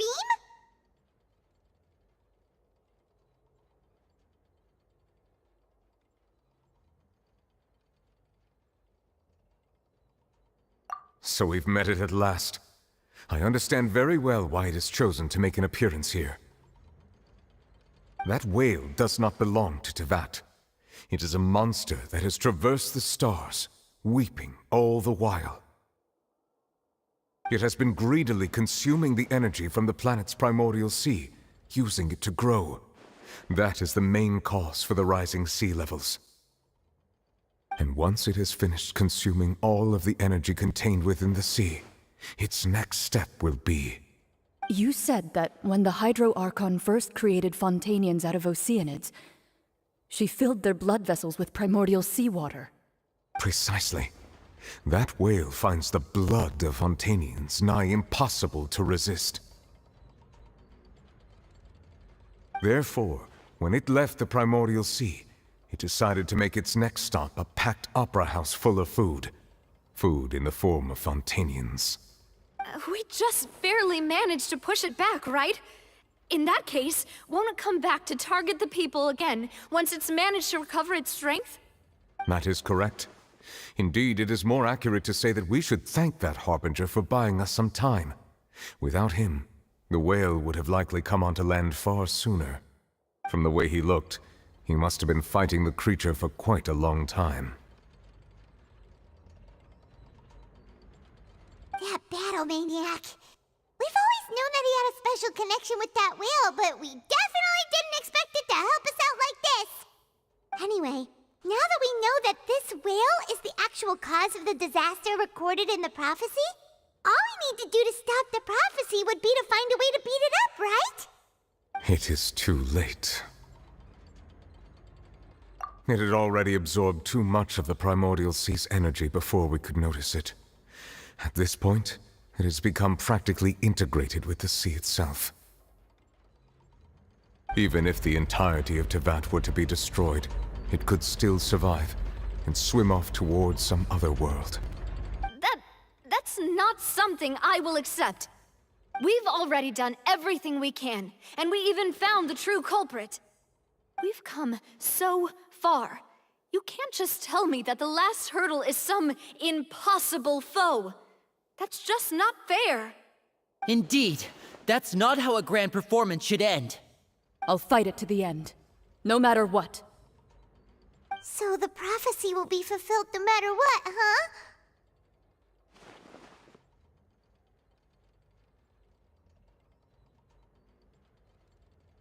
The prophecy. Yes, what has been prophesied will be fulfilled. You may view such things as the history of the future.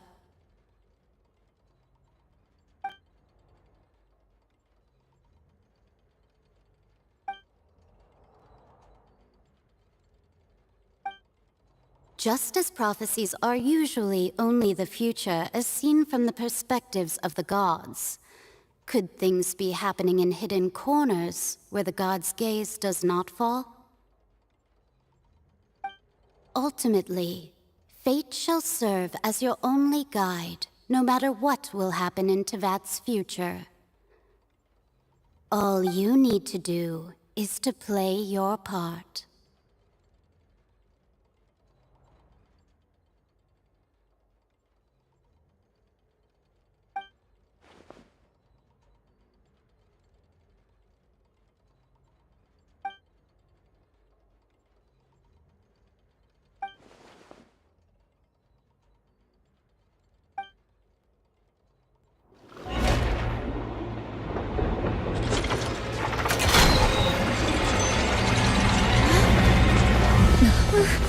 What's happening with the oratories?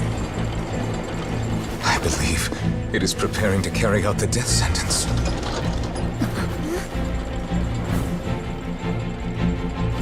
Farina!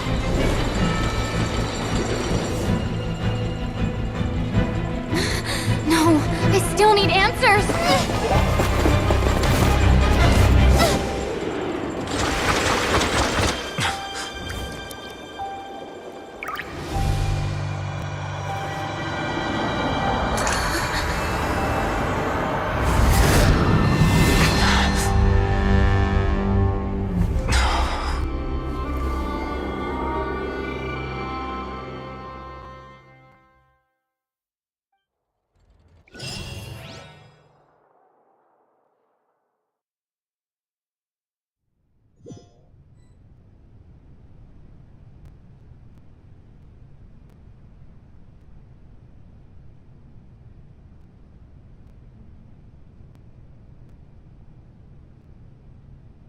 You...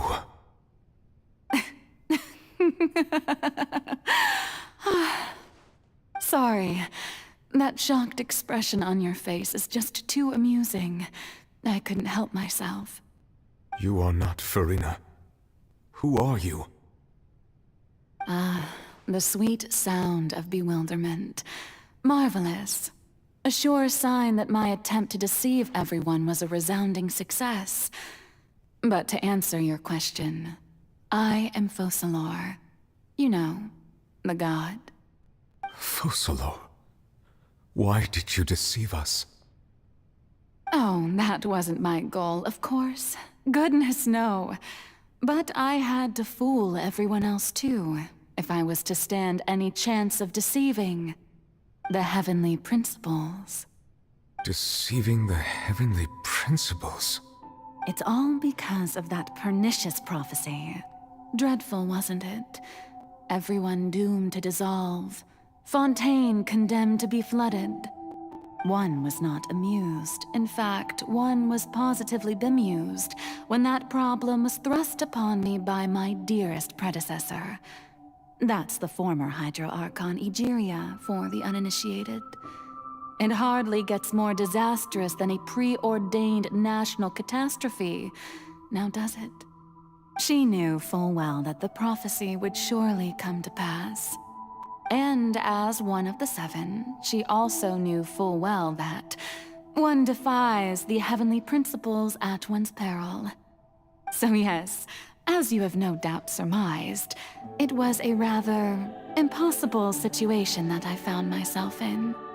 I spent a terribly long time mulling it over, alone on the ocean floor.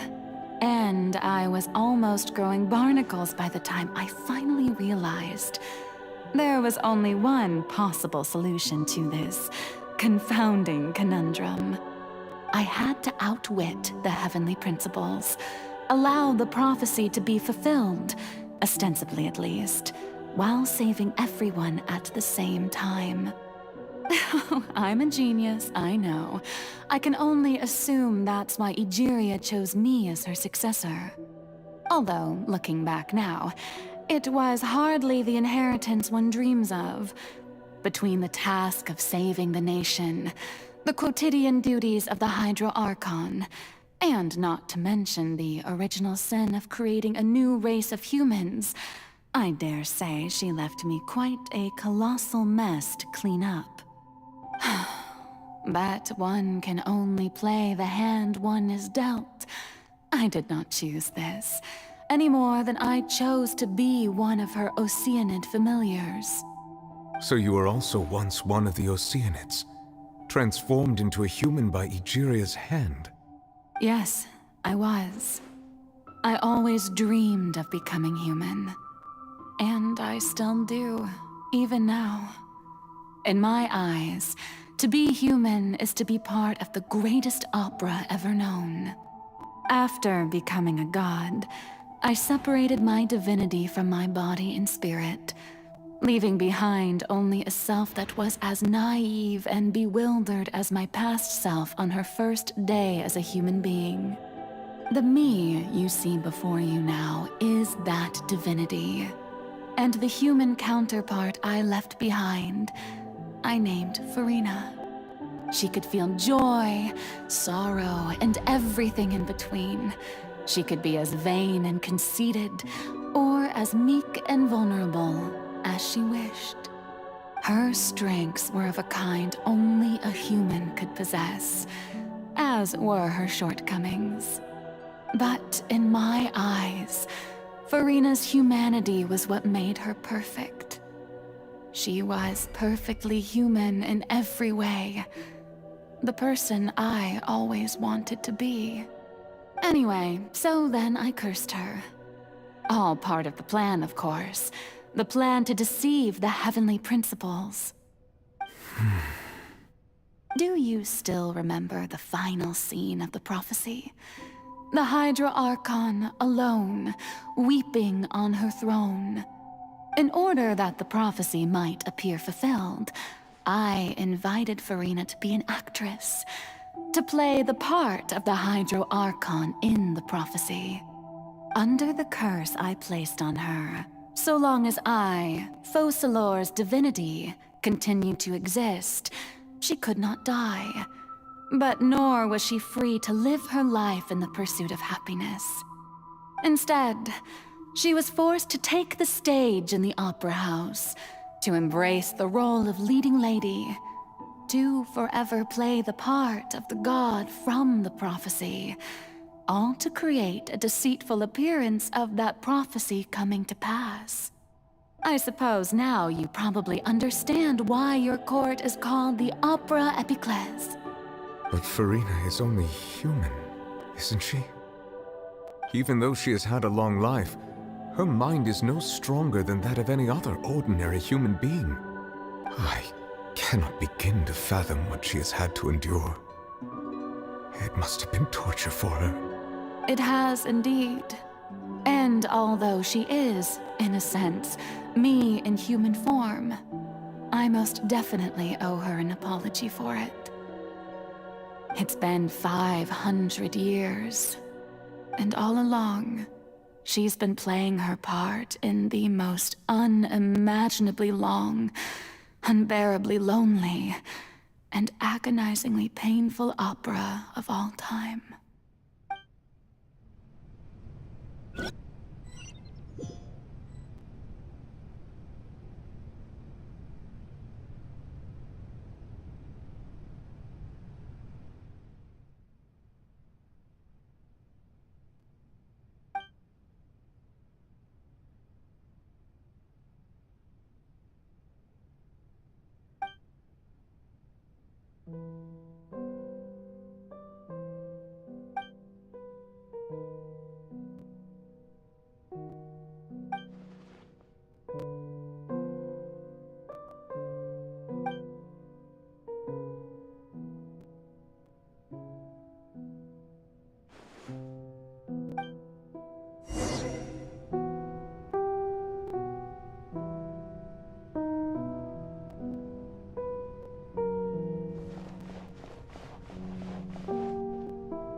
Oh, who permitted you to come onto the stage? Now, I understand your admiration for my august self, but I must ask you to keep to the rules. All right. It is not my intent to reprimand you. There is no need to state your name. Just be off with you. Do not distract me from my performance. Oh, do not jest. Can you not feel it? I am Focalor.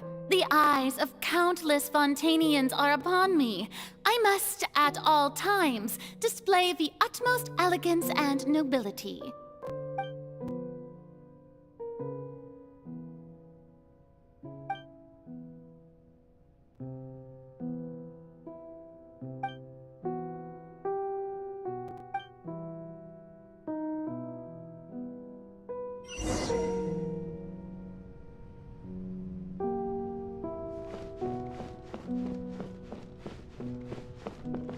Dear audience, the performance is experiencing a technical difficulty, but worry not. The guards shall resolve it soon enough. Silence!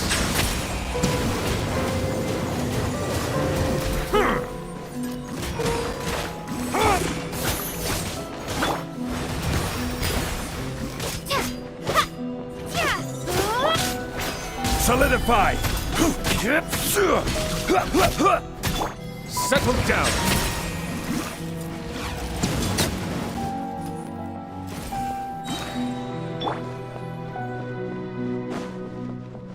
Hey, what gives? The audience is still watching me, you know. Guards? Wait, where are the guards? Guards!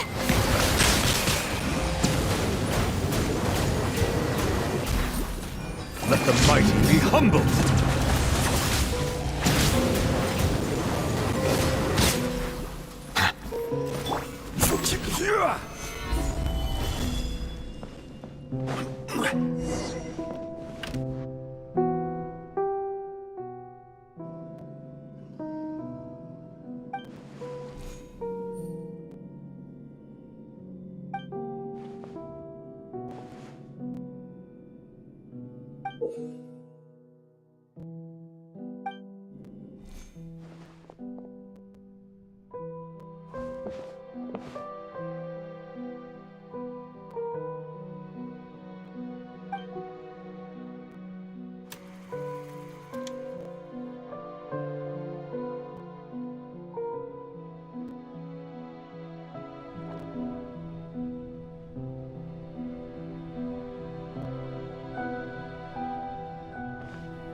Farina.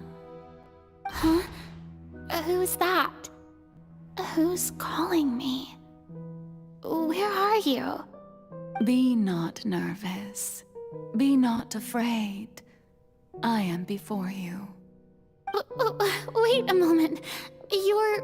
mirror me? How can this be?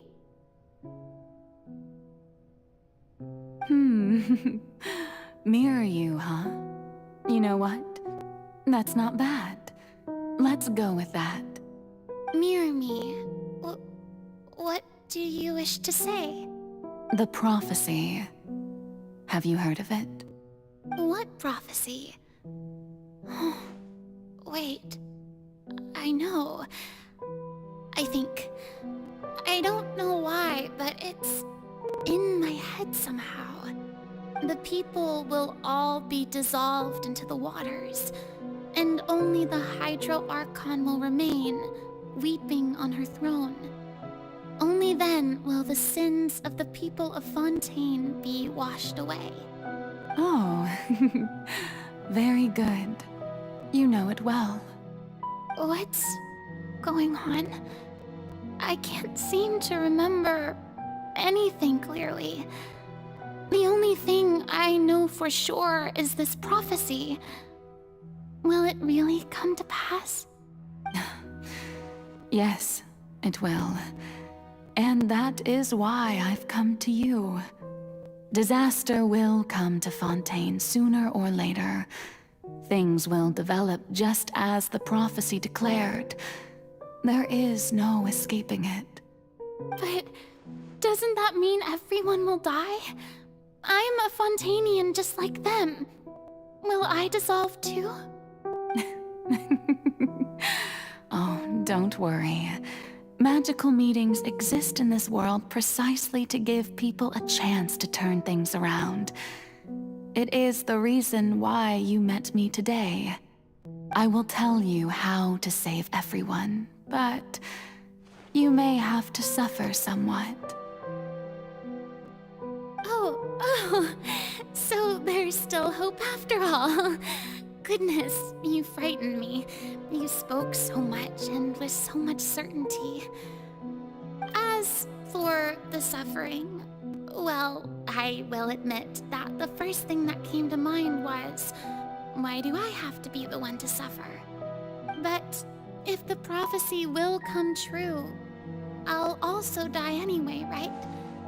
So if I've already met you as my magical meeting in this world, if there were scales, with all the people of Fontaine on one side, and my pain on the other, is it not obvious where the scales should tilt? You truly are the perfect human, my ideal. I suppose this would also be the justice that belongs to you. Huh? Don't worry, it's nothing. Listen well. Fontaine has just lost its Hydro Archon. I need you to play a role, that of the new Archon. Play as... a god? That's right. You must begin a never-ending masquerade. You must never let anyone suspect your identity. If you can keep it up, then I shall have my way of defying this prophecy. But should your identity be revealed, then all hope will be lost. But how will I do this? A human assuming the role of a god without being exposed. Don't worry. What you must do is not to turn yourself into a real god. You simply need to play the role of a god as humans imagine them to be. Being a human yourself, I'm sure you already know what such an entity would be like. Remember, your true challenge will not be pursuing divinity, but contending against humanity. I'm still not sure I understand, but I'll try. I'll try to do this. So, how long am I going to have to play this role? To accomplish this mission, you will have to stay on the stage for many, many years. You will endure and not grow old until your task ends. But I promise you, all will eventually end in a magnificent and dramatic trial, and everyone will be saved. A trial? Huh. How exciting. I'll be looking forward to it.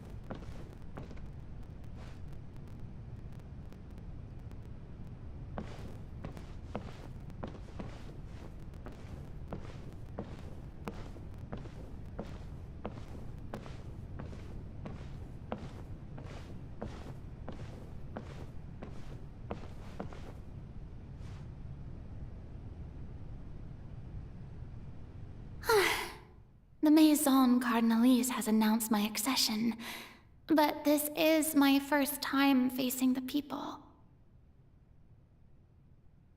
What should I say to most appear like a god? To be honest, I still don't know. Perhaps I should first try to act natural. Ladies and gentlemen, good evening, and welcome to the Opera Epiclese.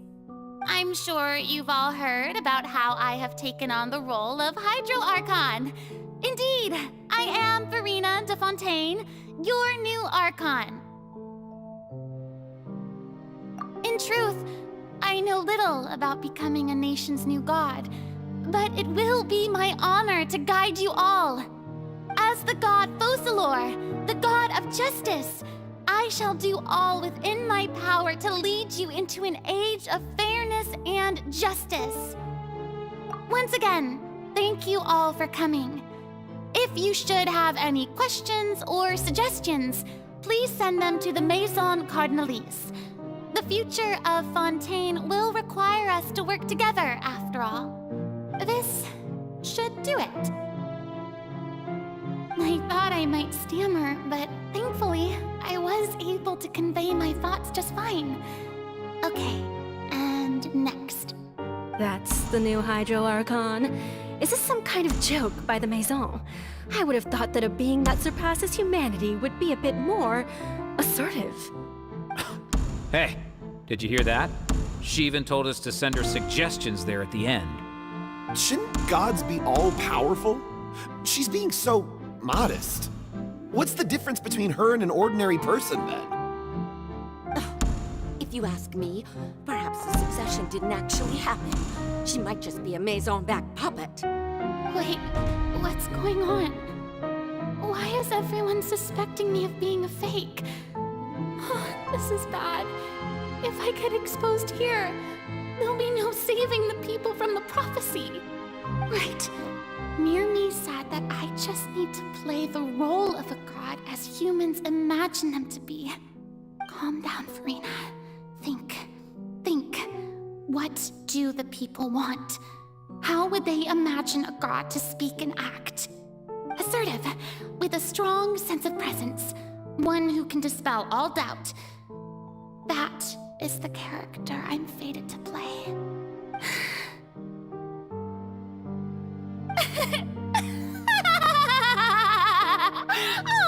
Oh, very good, my people.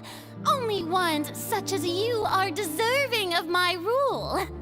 Now, I was wondering if some weak puppet were to one day come onto the stage and claim ownership of this opera house, would the children of Fontaine follow them? Well, it seems that you would all see right through them. Having passed my test, you are qualified to witness wondrous trials alongside my august self, here in this opera house. You may consider my previous act a door gift of sorts. I thought it was a debut that suited the atmosphere. Now then, let us be reintroduced. Ah, so that was just a performance. How could I have forgotten that we were inside an opera house? Her personality. It's quite shocking, to be honest, but I suppose it's a better look than before. Such a fascinating and bold deity. How wonderful! Our future may yet be bright after all. It seems I've turned them around. Best follow this flow and restart my accession speech. My dear people, whether you acknowledge me or not, whether you trust me or nay, I say to you, keep faith in your ardor for justice. We have heard it said that this nation's sins can no longer be washed away. Well, I say that justice is most fragrant when it blooms amid sin. The scales of justice should not weigh heavy in the hands of its God.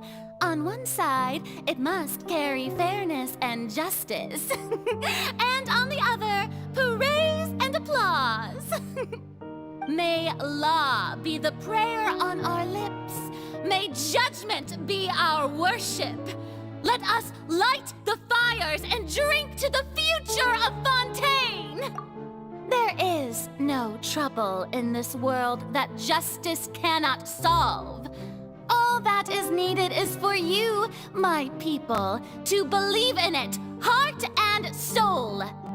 So long as I, the Archon Focalor, stand within the Opera Epiclese, so long as I stand before the Oratrice, I shall even judge the gods of this world!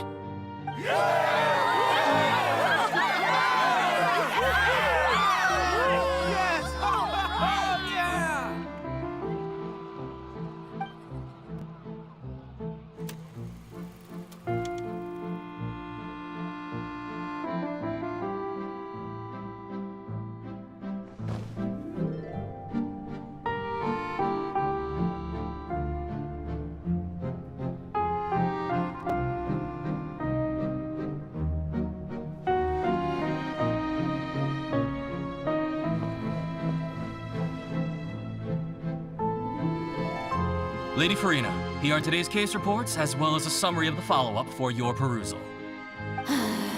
Come now, was I not just at the Opera House in person? Leave these kinds of things to Neuvillette. Besides, none of these trials were the one that I'm looking forward to the most. If I may be so impertinent, what kind of trial are you truly looking forward to? A magnificent, dramatic, and wondrous trial. A trial to end all things. How could you hope to understand? That's true. I fear I lack the ability to grasp your divine thought, Lady Archon. No need for fright, and do not take what I said before too seriously. Go now, do your duties. The trial I await. It will come one day.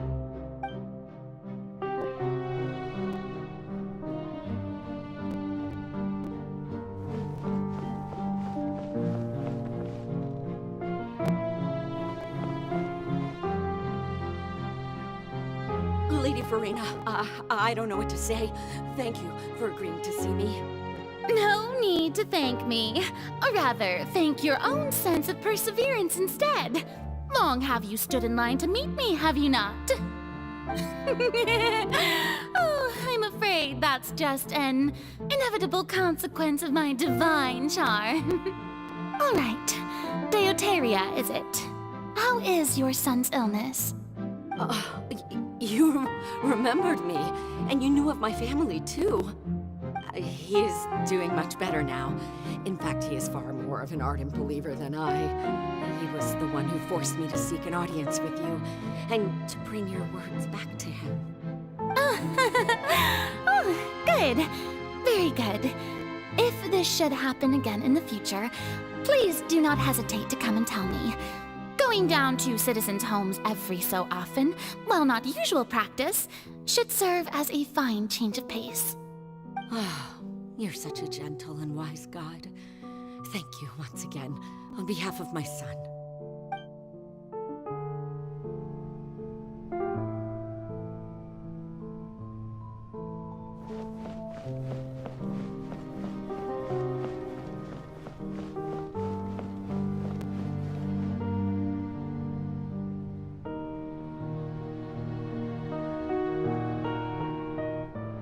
Lady Farina, here are the latest hydrological reports. As for the specific parameters you asked to take note of, I'm afraid things still don't look good. I see. It's as I thought then. As your god, I did already expect this, but I wanted to see how far your human wisdom would allow you to analyze it. All manner of signs indicate that the prophecy will still come to pass. Forget it. That's not something you need to worry about right now.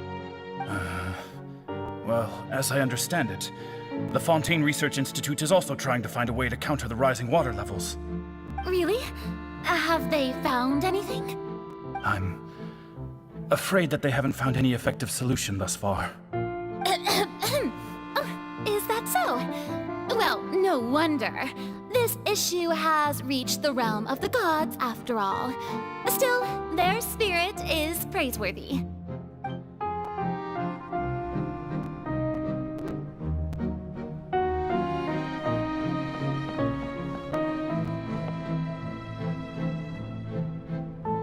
The day is finally over.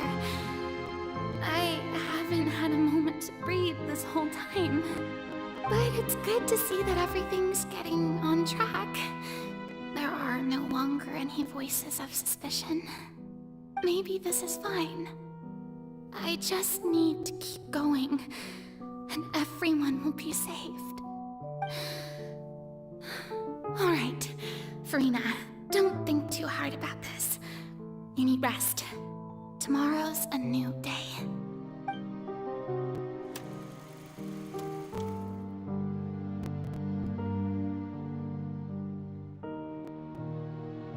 Lady Farina, here are the new trial reports for the latest cases, as well as a summary of the follow-up. There'll be no need for that. I've seen them already. There's no need to go back over scenes I've witnessed in person before. Lady Farina, I've waited so long for this chance to see you in this manner. Indeed, my dear, loyal citizen. This joyous moment is an honor for us both.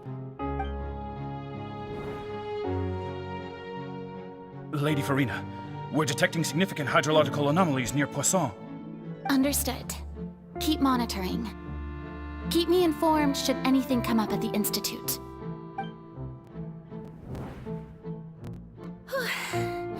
I don't think I let anything slip today. I must show the people that there is nothing to worry about. I just don't know when these days will end. I feel utterly exhausted. Best to rest early today, too.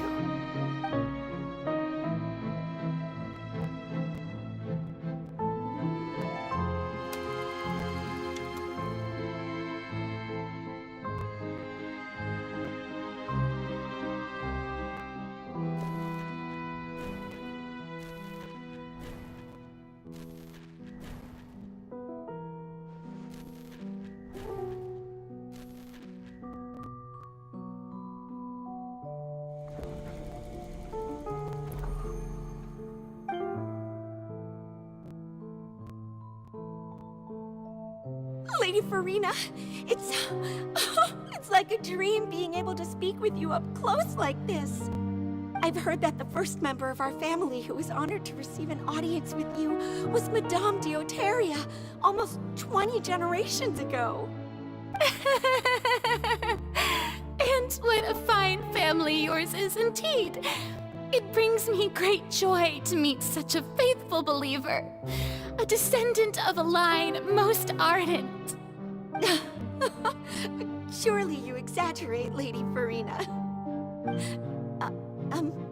My lady? What is it, good citizen?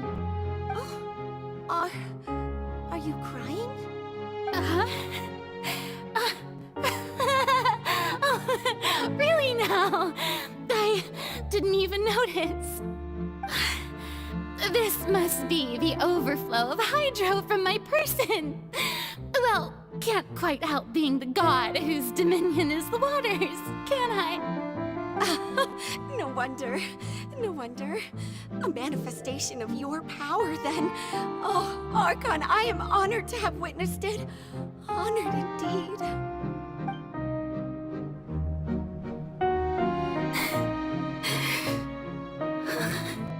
So interminable. So lonely. Just how much longer? Hundreds of years must have passed by now. Perhaps the show must go on for hundreds more. I never imagined that it would hurt so much. Have I reached my limit? No. Perhaps I reached it long ago. Today I didn't even notice my own tears. I want to tell someone, anyone, about this. But would that not destroy all I've done so far? I've conducted so many investigations across the centuries. But there's not even a sliver of hope that we might break the prophecy. All I can do is keep heart. I must maintain this act. It is the only way to save Fontaine. Please, mirror me. You have to succeed.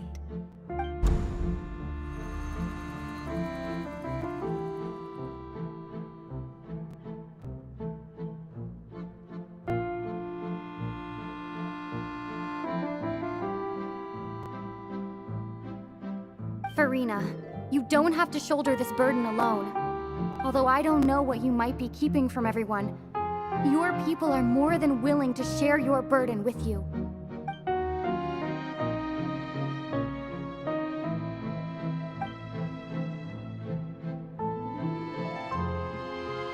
Share my burden. That's impossible. It was fated right from the start that this would be my duty alone. But even if your burden doesn't need to be shared, you can still choose to confide in someone. Just share it with me. I'm what you'd call a witness. A witness? Yes, I've heard that you came to Tevat from beyond the stars, yes. In other words, you never belonged here. And if Tevat is, in its entirety, a show on a stage, then you're just a spectator, aren't you? If that's the case... She's right. I could confide in her, couldn't I? But if things don't play out as expected, the people of Fontaine will be the ones to pay the price. No, Farina, you shouldn't be selfish. But what if it's really alright? Farina, you've worked so hard for so long. Surely it would be okay to put yourself first for once. Just this once. Is it such an outrageous thing to do anyway? To find someone in whom you can confide your frustrations and sorrows? Surely it could not hurt.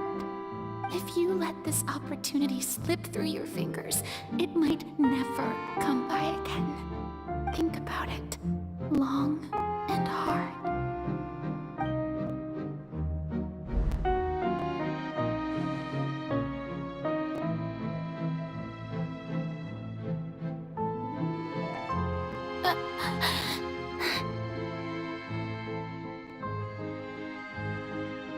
No, I have nothing to say.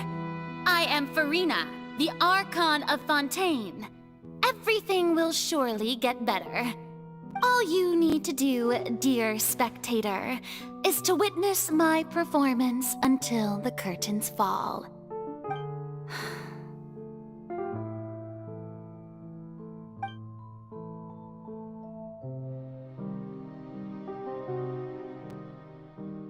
Fine.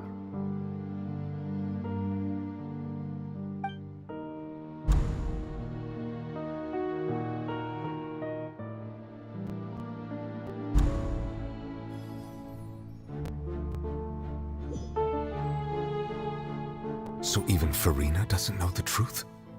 You've never once let her in on the full plan? Yes, it had to be done. To deceive the heavenly principles, you must first deceive yourself. She did very well. If she had let her resolve falter even once in these 5 centuries, Fontaine would have been doomed to the most tragic fate. It seems that trusting humanity was the right decision after all. I believe that I understand how your deception works, but that is only half the truth, is it not? How would you build on this foundation to save the people of Fontaine? That is the most important thing. Ah, good.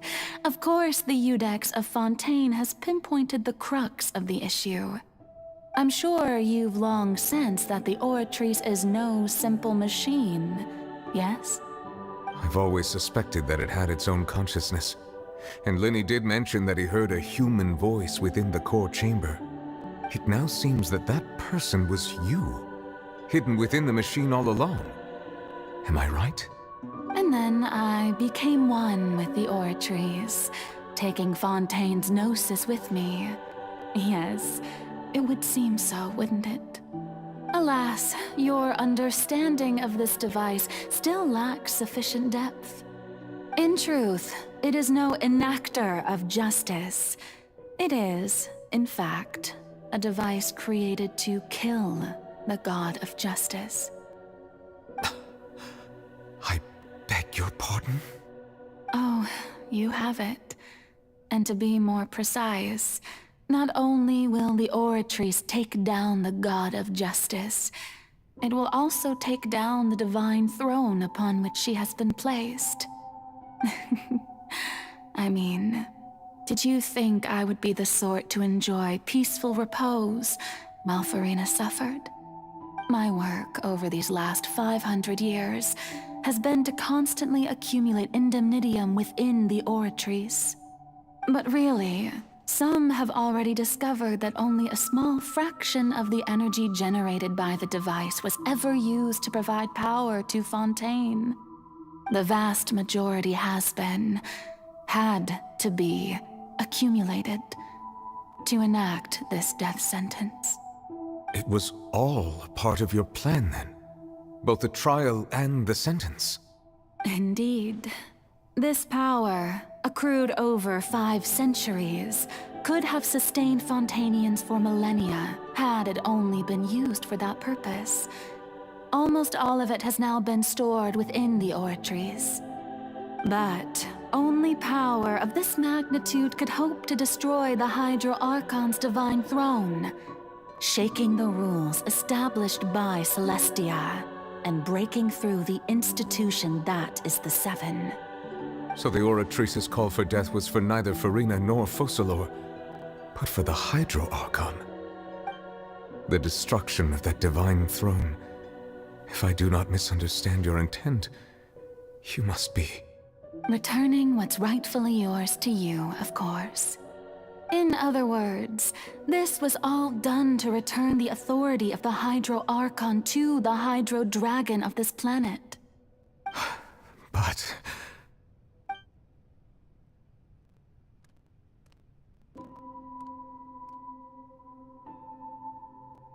Oh, what? Getting sad again, are we? The authority of the ancient dragons shall soon be yours once more, O Hydro Dragon Sovereign. And this is the face you make. All you've done throughout the years is just so you can sacrifice yourself at the very end. I've never quite seen it that way, you know. Even now, I'm quite pleased at how well my deception worked.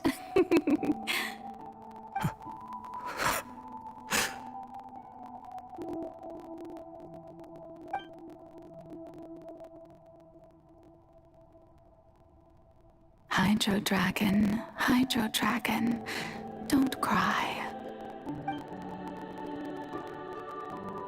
I must say, had it been within my rights, I would have loved to judge the heavenly principles themselves.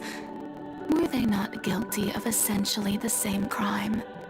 Egeria stole the power of the primordial sea, and the heavenly principles stole the power you ancient dragons possessed. I, for my part, am the god of justice. And is it not just that your original powers should be returned to you? Speaking of justice, I have always believed that justice lies in the process of pursuing human existence itself. So, if the theft of the primordial sea's might was Fontaine's original sin, then, leaving matters of procedural right and wrong aside, the descent of the Fontanians as humans and their right to exist in this world would be Fontaine's original justice. In other words, existence was Egeria's justice, and to me, justice is the continuation of that existence. Defying the prophecy and ensuring that Fontaine's people shall live on, that should be the justice enthroned over all others. At this point, we, whether it be myself or all other Fontanians, have shouldered the burden of this sin for far too long. Iudex Nervilette, the highest judge in our land, when you regain your full power as an elemental sovereign, what verdict shall you pass upon us? So when I was invited to the court of Fontaine to serve as Iudex, I see now that that was your idea too. At last, I now understand the true purpose behind this position. In the beginning, I was uninterested in human existence. But these 5 centuries of living alongside them have gradually brought about mutual understanding between us. And I have even attempted to feel as they feel. You are a devious one, Focalor. Things being as they are, surely you know that I could never declare them to be guilty.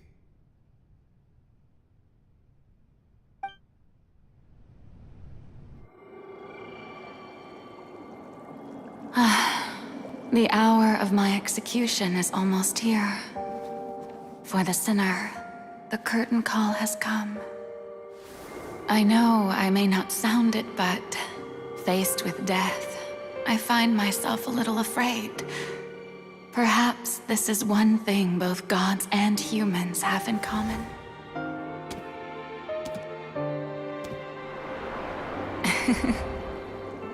Farewell, Nervalette. I hope you've enjoyed the part you played these 500 years.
Iudex Nervalette, hereby declare,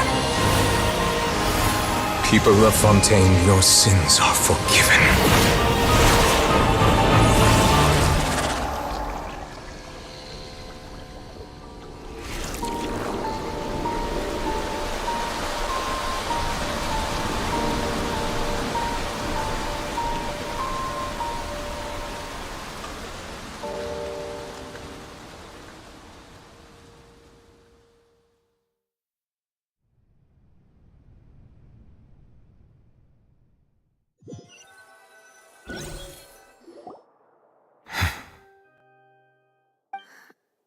What just happened?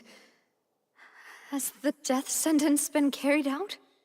Was that bright light some sort of misdirection? I have a feeling that something huge just happened. But since we're all still alive and haven't been dissolved, I assume whatever happened was good for us. It's time to end this. We must mete out punishment to that beast.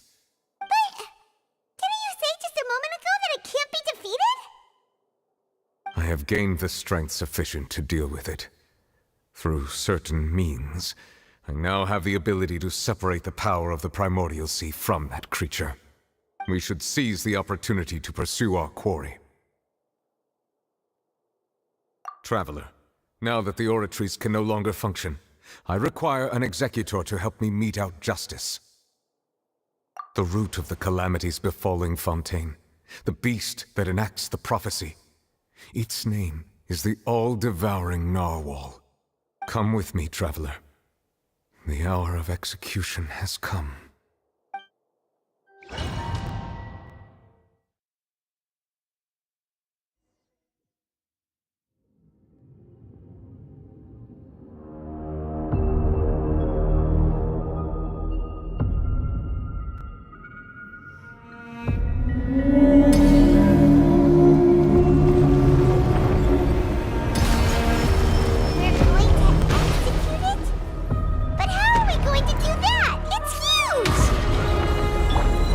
Done my best to separate the power of the Primordial Sea from the way. Considering the size of the beast, I cannot reach the power source. Unless we can find a way to attack it from within. I shall share a part of the ancient dragon's power with you. I shall look for an opening together.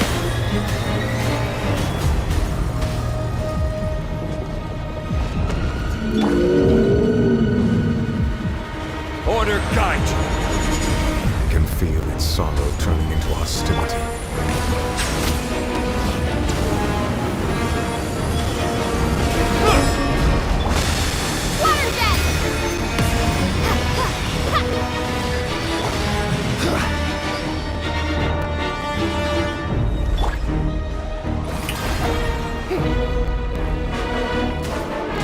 Let the world collide! The all-devouring narwhal cannot resist its instinct to devour. Continue to trigger its hostility. The chance will present itself.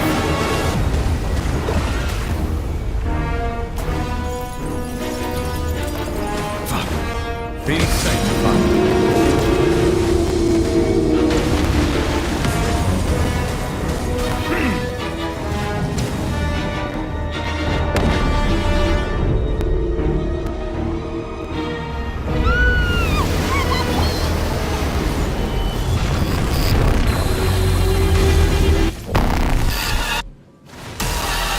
Why is there a hole thingy over there? It looks really scary.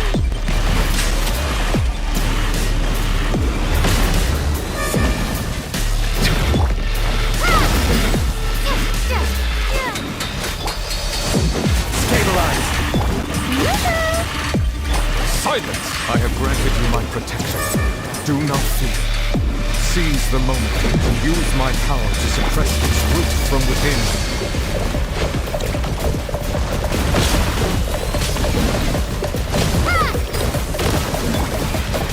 Solidify! Strike a pose! Time to shine!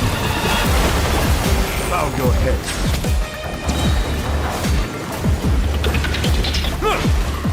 Let the mighty be humbled.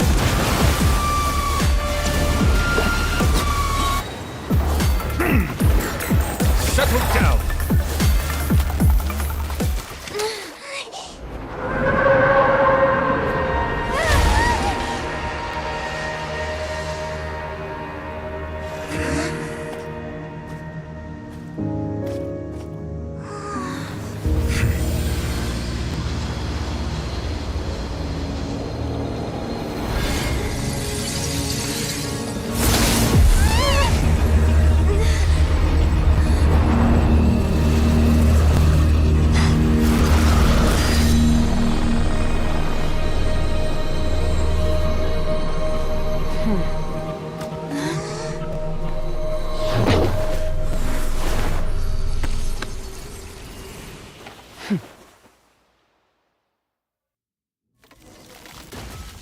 Thanks for helping with the cleanup.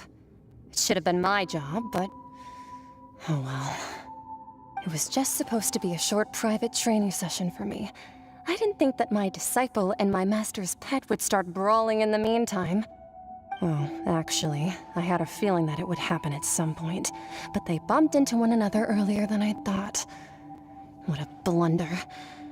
I suppose I'll have to swing my sword 3 million times as penance. That power. Who are you exactly? Hyman has an idea. From what she said earlier, she must be Child's master. Skirk, right? It's just that he gave us the impression that she was the less talkative person. I simply did not have anything to say to the weak. But you, on the other hand, managed to defeat the all-devouring narwhal without using power from beyond this world. So you may speak to me as equals. I have to agree. It's a strange use of a planet's primordial waters just to raise an all-devouring narwhal. That kind of power is wasted on it. It's not cooperative. It eats too much. And I have more important things to do with my time than pet sitting. The only thing that creature has going for it is its looks. All in all, it fails as a pet. Miss Skirk? I think you might have missed the point. The point being? Well, being that this pet almost destroyed an entire nation. So what sort of person is your master? Well, Child's master's master. Wait, is that right? Oh, right. So you don't know him. Sorry, I assumed you did. His name is Sir Taloji. I am unfamiliar with that name. Huh. So Master isn't sufficiently famous. How should I describe him then? Have you heard of the name The Fowl? The Fowl? Still nothing? Well, how about the Visionary? Vetterfalnir then? Or Gold Rhine-daughter? Ooh, that one we've heard. Rhine-daughter's part of the Hexen Circle. She's Albedo's mom, right? Oh, so you do know that name. To be honest, I also heard all of those names and titles from my master. I don't actually know them either. But I suppose you understand now, yes? My master is likely a similar sort to Rhine-daughter. They are both pursuing some form of perfection. Wait, didn't you also mention a visionary person? Paimon didn't quite catch their name. Actually, never mind that. I believe it expedient to inform you that the all-devouring narwhal used up nearly all its strength fighting you. Such roiling hydro energies will prove difficult for the planet's deep seas to digest. As such, the fontaine back on the surface has most likely been thrown into chaos. In other words, the prophecy that you've been fretting over should now be in full swing. What?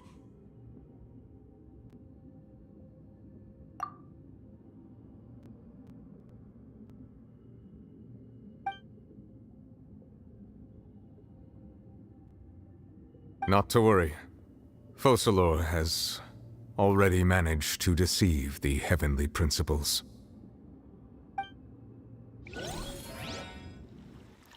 In the end, the people will all be dissolved into the waters, and only Furina will remain, weeping on her throne.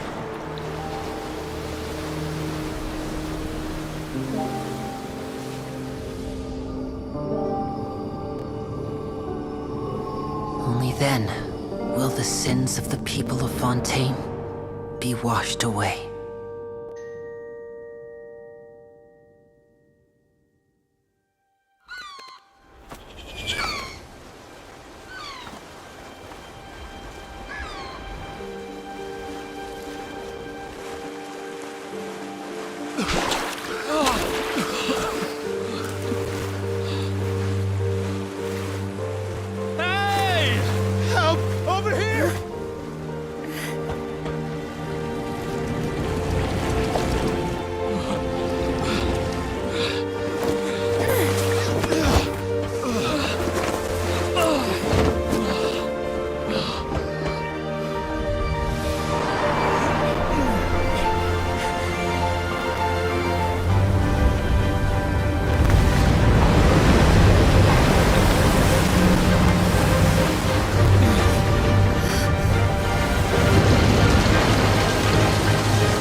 All hands, initiate emergency rescue!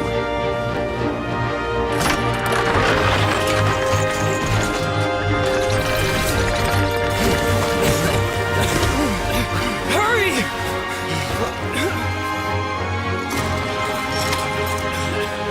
Hey, lend a hand!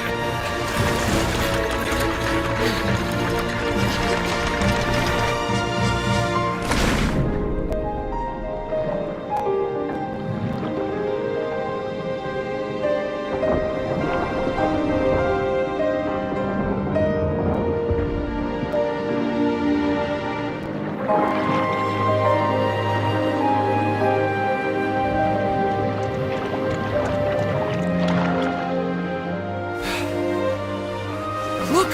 The water's receding!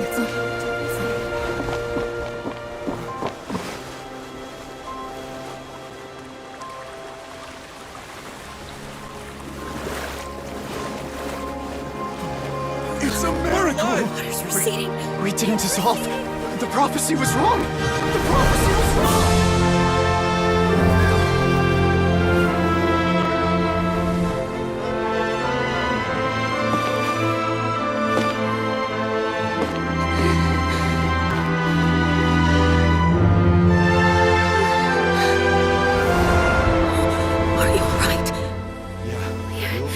We're The prophecy was wrong.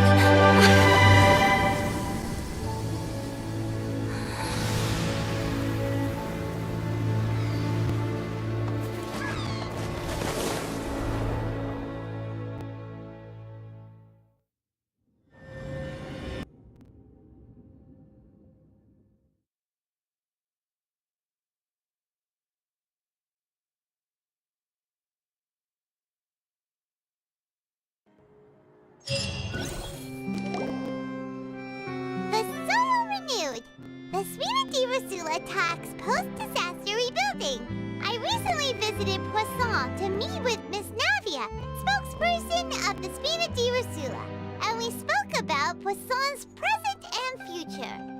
Old soil can still give birth to new bloom, Miss Navia stated. Hope is like seeing a small cookie when you're starving late at night. You just need a little of it. Skyship Winglet, lunar brain of the Fontaine Research Institute.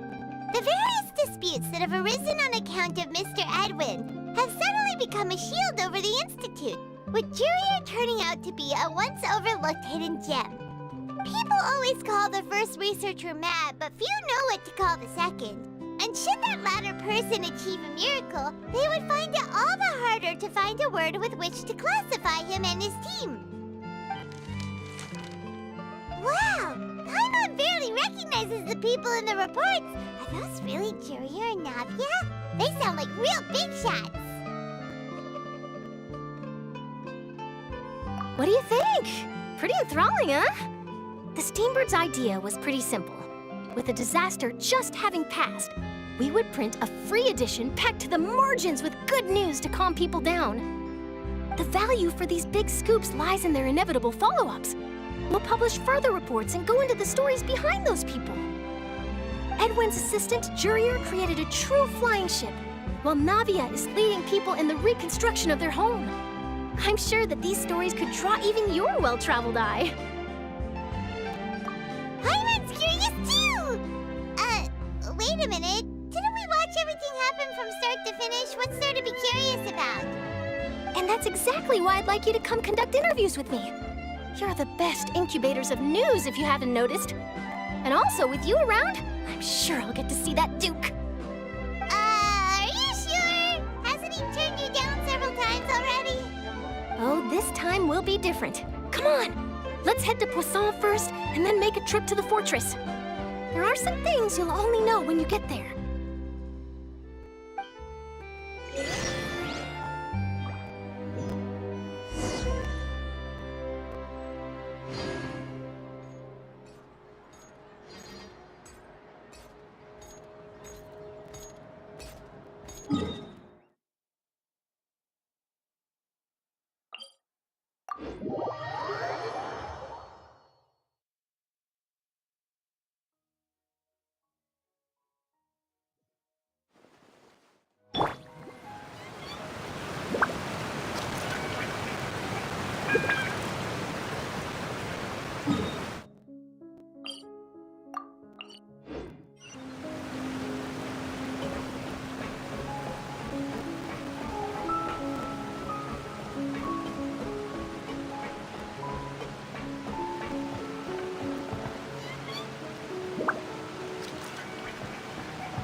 Oh, it's you.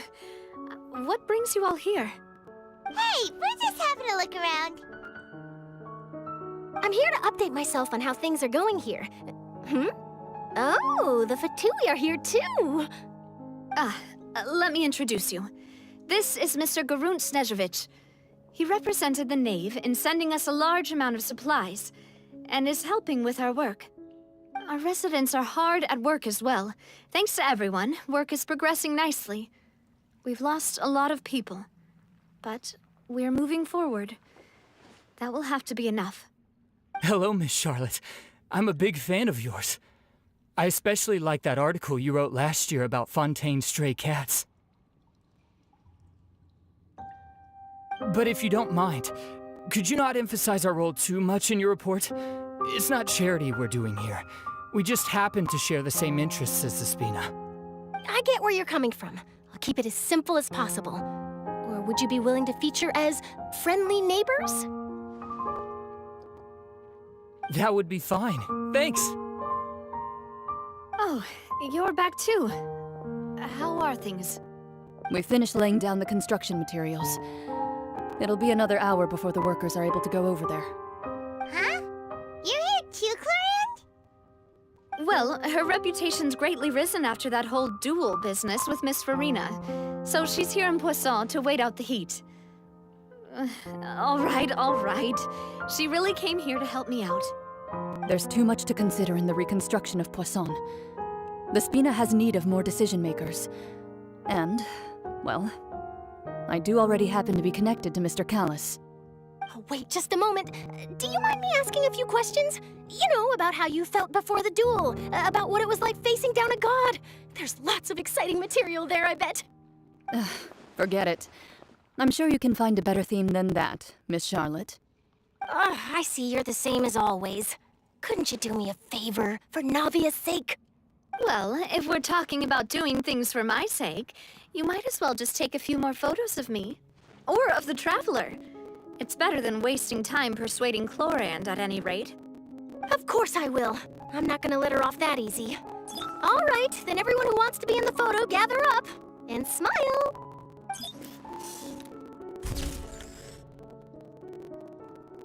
How did it go? Was it a good shot? Did Paimon look cute in it?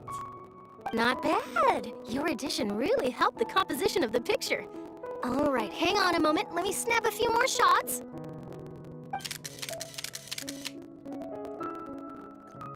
All right, that should do it. I'll be back here later anyway, so let's call it a day.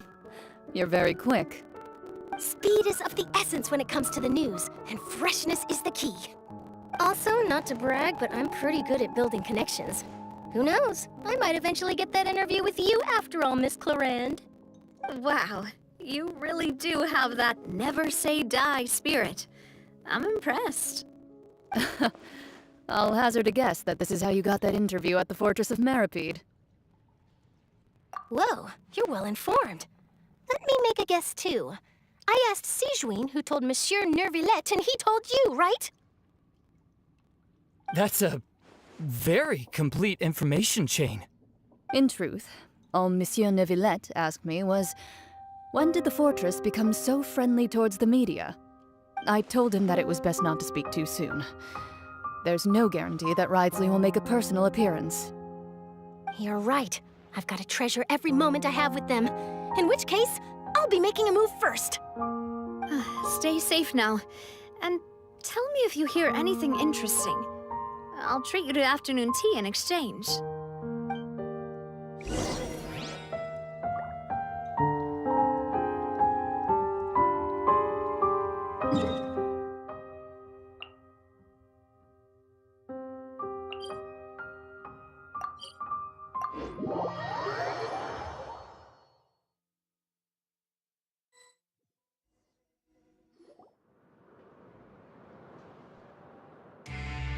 Wow, guess we're here again, huh?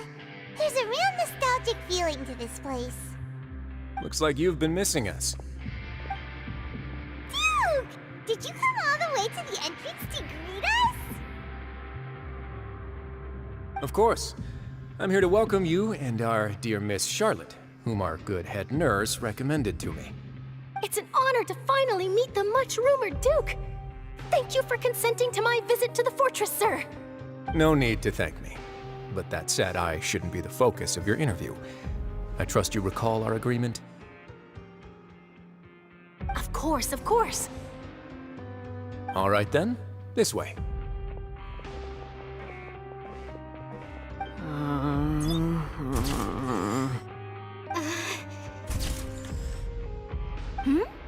Hey, no need to be so nervous. I've already taken all the photos we need. Miss Charlotte. Do these pictures really need to be published on the cover of the Steambird? It would seem that Miss Lorvine doesn't want her face to appear beside that of Mr. Jurier, Sir, please don't say things like that. But it looks like dear Mr. Jurier denies it. Might this interview be very important to you, then? No, I just... This is my first time being interviewed, and I'm very thankful to the Steambird for...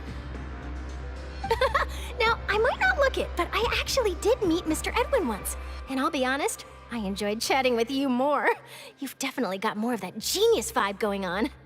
The boat that brought about a miracle, the ark that saved the people. Why, you recreated a myth back there, like an emissary of legend.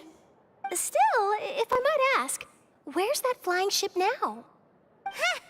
Looks like Charlotte's trying to get herself another exclusive scoop. I have to apologize, but that ship is presently in the bowels of our factory. I'm afraid it won't be easy for you to get a shot of it.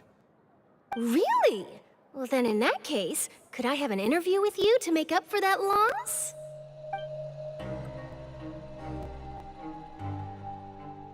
You already know my answer, I'm afraid. Best you interview our head nurse instead. Or perhaps you'd like to take another photo of this couple of researchers? Did you really have to use the word couple? Well, then, 2 solo photos will do. Is my hair messed up? Please, someone help me have a look. Things sure are getting pretty lively here. We've seen this kind of thing before. Oh, seems like everyone's here. Would any of you like to try this new drink I came up with? Ah, Siegeween. Hey, Miss Charlotte. Why don't you, take some pretty photos of our head nurse? Sure. Come on, Miss Siegeween, over this way. Let's find a brighter spot. Huh? Sure. Do I have to smile? So, how have things been at the fortress?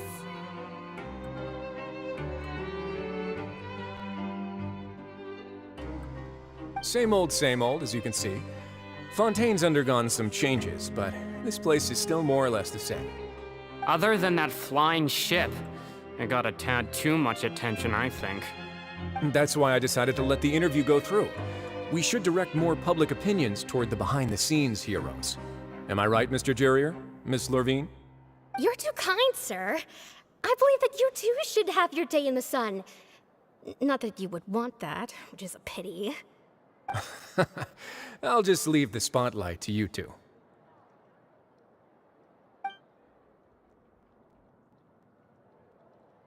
I see. Lots of things happened that day, huh? Anyway, regarding that Harbinger, I'm not sure you remember, but his 3 young followers are still waiting for his return. He sure did win them over, huh? I'll tell them that there's good news and bad news. The good being that their boss seems fine, and the bad being that they must face extended sentences for abetting his escape. Oh, actually, what about you? Are things gonna change for you too? What change can there be? The fortress will keep chugging along, and so will my duties.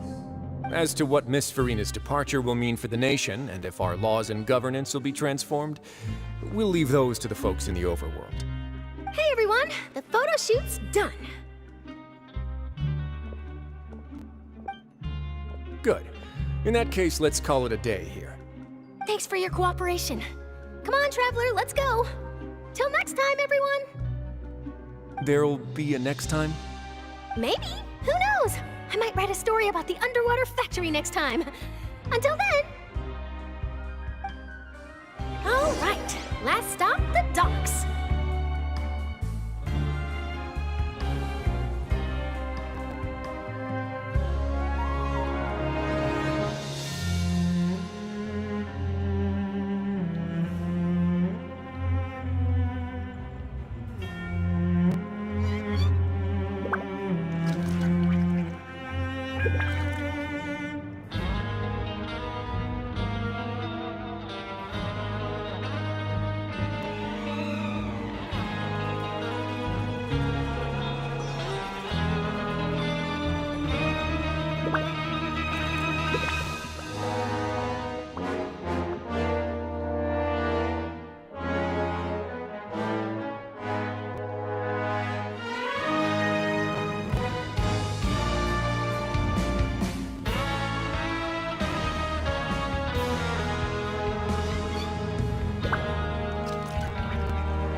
Octavia mentioned that she stayed in touch with Linny and the others after working together. Apparently, they've been at the docks distributing these strange pockets the whole time since. Traveler, Paimon. Ah, and Miss Charlotte, too. Would you like a magic pocket? What sort of gadget is it? It's a wondrous bag that can be used to carry many things. The water level has returned to normal, but if you see any of your things floating around, you can use this to carry them. Or you could trick a friend into doing it for you. Trick a friend? I wonder which of my friends would fall for that.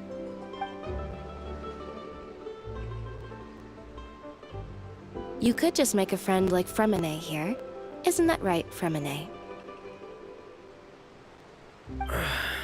Is this what you meant by, I'll help you make some more friends?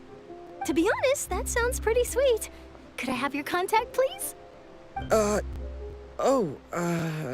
Sure. Please, write down my address. You sure are working hard to help Fremine socialize.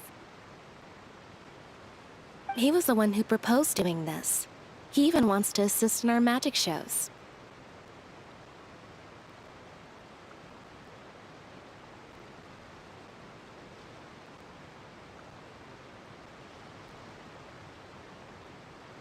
Yes, I was planning to first introduce Pear as an assistant, and later Fremine himself.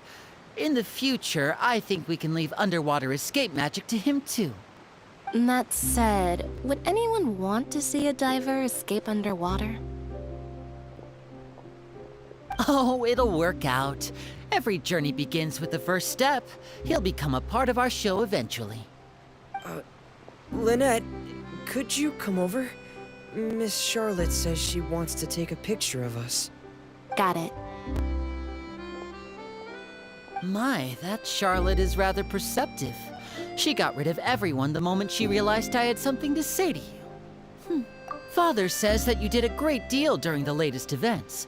She's very grateful for your contributions to Fontaine. That's all right. We were more than happy to help. So, what's she doing now? Oh, I guess you haven't heard. Well, after Lady Farina left, Father and Monsieur Neuvillette opened negotiations, during which he gave Fontaine's gnosis to her as a diplomatic gift. A diplomatic gift? A gnosis? Yes, I was quite surprised at first myself. But when I thought it over, there were actually a number of things going for it. It could have been done as an apology for the incident with Lord Child, or as thanks for his help in tying the all-devouring narwhal down. Furthermore, Father did also lend significant aid to Fontaine and Poisson. Well, that's true, but this is a gnosis we're talking about. Doesn't this seem a bit irresponsible? I would agree, but I've also heard that it seems that Monsieur Neuvillette has had a significant change of heart regarding the matter. So there's some reason for this that only Neuvillette knows about? I suspect you'll have to ask him about that yourself. Ah, yes, speaking of which, I did see him strolling around the entrance to the Fortress of Meripede a while back. Isn't he real busy and stuff? Paimon didn't think he'd have the time for that. But back to the topic. The gnosis was given to the knave, right? What about Child? They say that he's returned to Snezhnaya to recover from his wounds. I hear that the recent disaster really did a number on his health.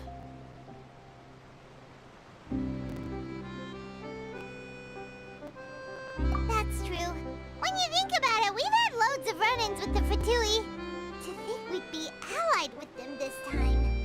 So shocked by such a simple switching of sides?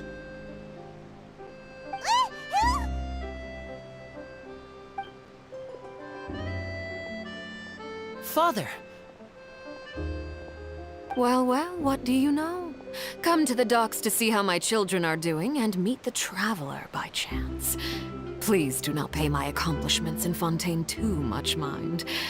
I would have done them regardless. Are you going to take the gnosis back to Snezhnaya? That is our duty as harbingers, yes. Don't be too preoccupied with sides. The goal of the Fatui concerns not a single place or person, but the entire world. With such a grand goal in mind, it is inevitable that we must wear many masks. Switching my masks is something I've always done. Well, that depends on many things. No one truly knows what the future holds. What good is honesty if you can't rely on it forever? As for you, I very much look forward to our next collaboration. Good things cannot be achieved alone, and you've proved yourselves to be great partners. A vision? All right. I'll remember to return it. Thank you for keeping it safe for him this entire time. And that's a wrap for me. Huh? You're... Greetings, Miss Journalist. Hello. If I'm not mistaken, there are diplomatic channels I'll need to report to take a photo of you. That is correct.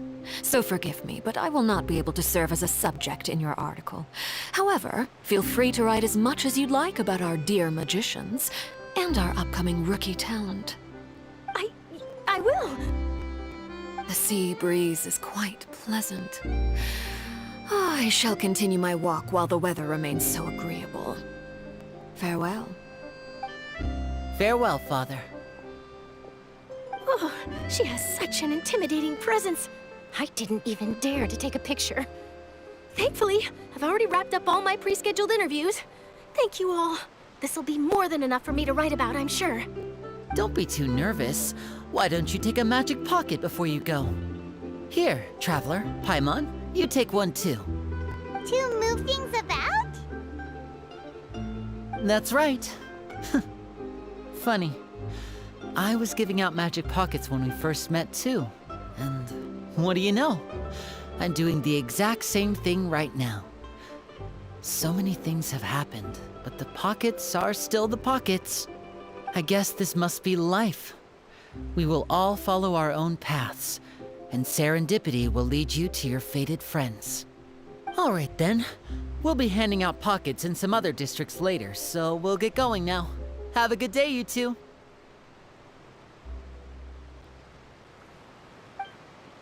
Well, guess we sent Charlotte off. Shall we go see what Neverlette's doing? As long as he's not so busy that he doesn't have time to chat anyway.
The entrance to the fortress!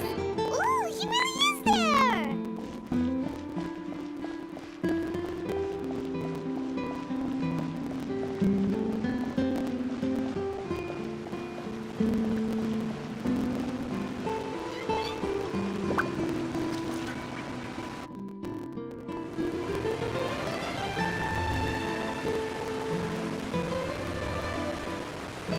So, you really are here, Neverlet!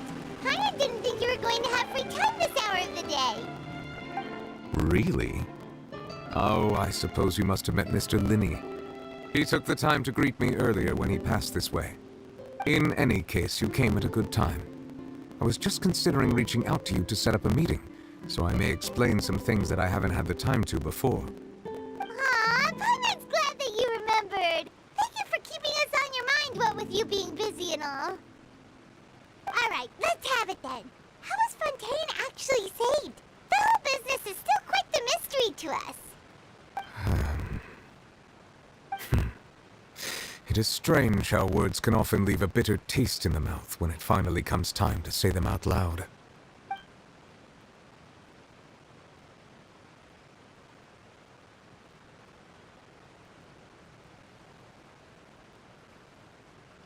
Whoa. So that's what happened?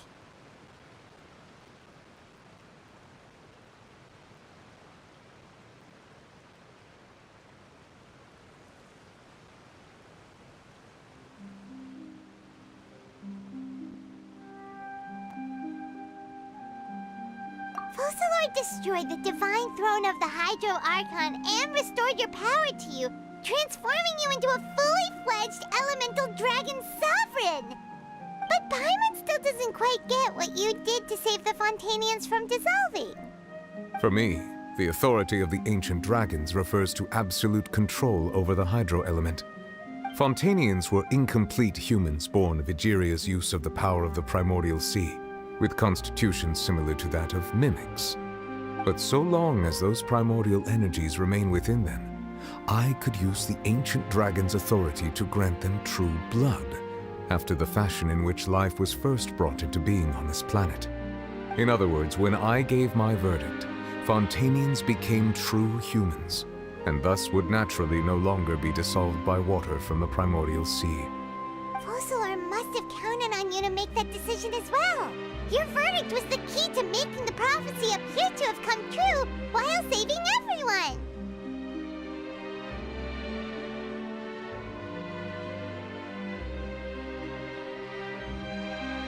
Yeah, and in a manner of speaking, Focalor finally managed to fulfill the original Hydro Archon's wish to turn Oceanids into real people too!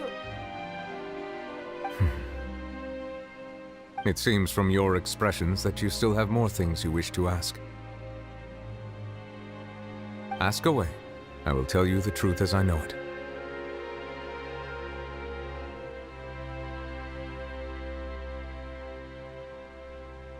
I have investigated his case along many avenues, and I have learned that he once fell into an unknown chasm when he was young. There, by chance, he awakened the all-devouring narwhal. But whether it be by sentiment or reason, that should not have been enough to consider him the root cause of the disaster. At most, he would have had tangential liability. As for the judgment passed by the Oratrice during the trial, whether it was due to that liability by association, or Focalor deliberately using him to buy time for us on the assumption that he would be able to hold the creature off, I cannot say. Guess Focalor had Fontanians in mind the whole time. In the end, it was thanks to her that they finally became real humans. Hang on a second. Paimon suddenly got another question. Back when Fontanians hadn't yet become real humans, were the children they had also transformed Oceanids? Life has always flowed like water. Do you recall how Fontanians would often come to the Fountain of Lucine to pray for children? Yeah! Lynette said the fountain is where all the waters in Fontaine converge. In truth, even those couples did not know that such prayers were no mere custom, but instead a form of ritual. Those Oceanids who were blessed within the spring water would later descend as new humans in the coming months. Paimon sorta gets it now. Either way, seems like this ritual won't be of any further use, but it'll probably live on as a local custom. Ask away. I will tell you the truth as I know it.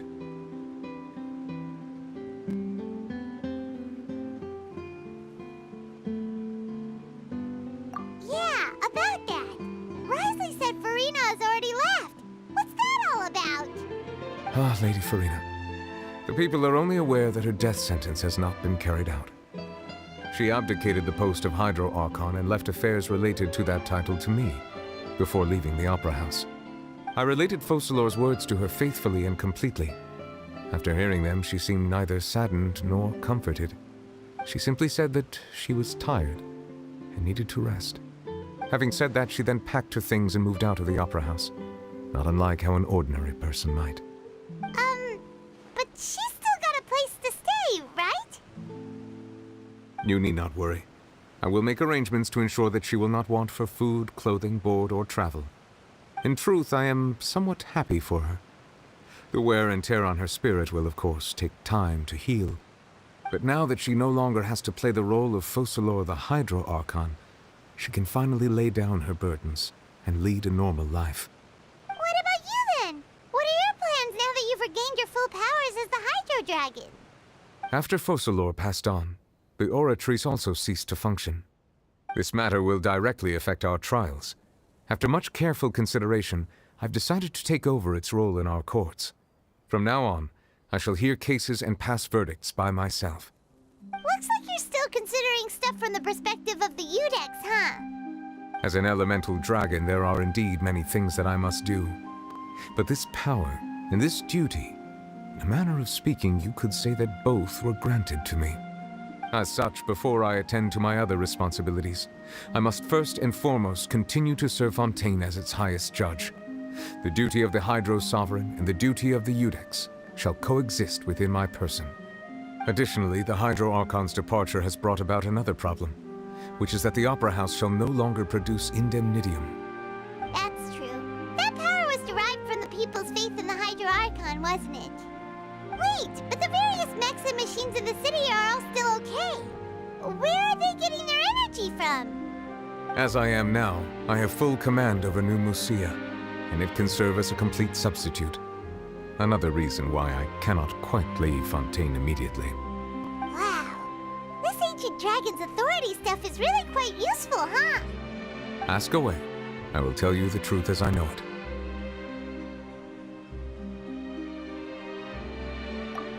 Oh, that's right! They say you've given it to the knave as a diplomatic gift or something! Leaving aside their intentionality, the two Fatui Harbingers have indeed done much for us during this crisis. Their sole remaining goal in Fontaine, at least at this point, would seem to be the Gnosis. The Oratrice has ceased to function. The Hydro Archon's divine throne is now no more, and I do not need the Gnosis's power. As such, it has lost all meaning for Fontaine. If the Fatui have impure designs, then we might as well accede to their request now, and avoid unnecessary conflict. What complicated considerations! Paimon thought you were just giving it to them out of gratitude to the knave and as an apology to Child. Ask away. I will tell you the truth as I know it. You will soon be heading to Natlan, I presume? I'm afraid that I have little talent as a travel guide, so all I can do is tell you what I know about that land. As far as I'm aware, Natlan can be said to be a nation of dragons. A nation of dragons? You mean like you? No, I suspect that I would not find myself welcome there. Unlike ancient dragons such as myself, the dragons of Natlan have undergone long years of development and evolution. Large numbers of them have entered a form of coexistence with humanity. Natlan is also the nation of war. War ravages those lands like an undying flame. There is one other piece of information I got incidentally from my negotiations with the knave that I believe may be useful to you. The harbinger known as the Captain has thrown his hat into the endless ring of war. The Captain. Sounds like a real tough customer. Seriously, everywhere you look, there's a Fatui Harbinger doing their thing. I suggest that you fully prepare yourself before going to Natlan. In the meantime, Fontaine's doors will always be open to you. Ask away. I will tell you the truth as I know it. Hang on a sec. Paimon's still got a question about Gnosis. When we spoke to Linny earlier, he mentioned that your attitude towards giving away the Gnosis had clearly changed. We guessed that there might be some reason for it that only you were aware of. No wonder the House of the Hearth is the Fatui's intelligence division. They are certainly sharp. So regarding this specific issue, I was just getting ready to share something with you. What is it? In truth, I exchanged some further words with that lady named Skirk after sending you two back to the surface. It went something like this.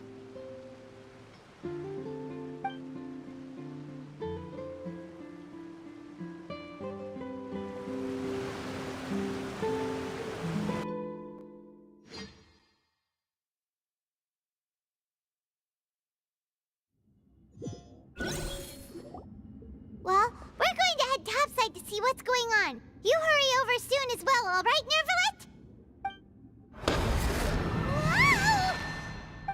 What next? The all-devouring narwhal isn't here, so I'm no longer getting any interference.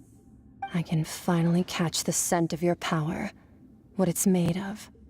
It is the authority of the planet's primordial dragons, but with something very similar to a god's curse mixed in. It's quite a novel blend. I'm sure I've encountered something like this before. What was it again? I do not know what you speak of. Ah, of course. How could I forget? You should have the remains of the third descender on your person, yes? Remains? I've never heard of any such thing. Huh. According to your parlance, I believe it may be called a gnosis. Well, that much is true. After Focalor's divinity faded, she handed her gnosis to me. But I fear I have never heard of it described in the manner that you just did. I've been training with my master, the Fowl, ever since I was young, and I have never returned to the surface since. So most of the information I possess, I got from him.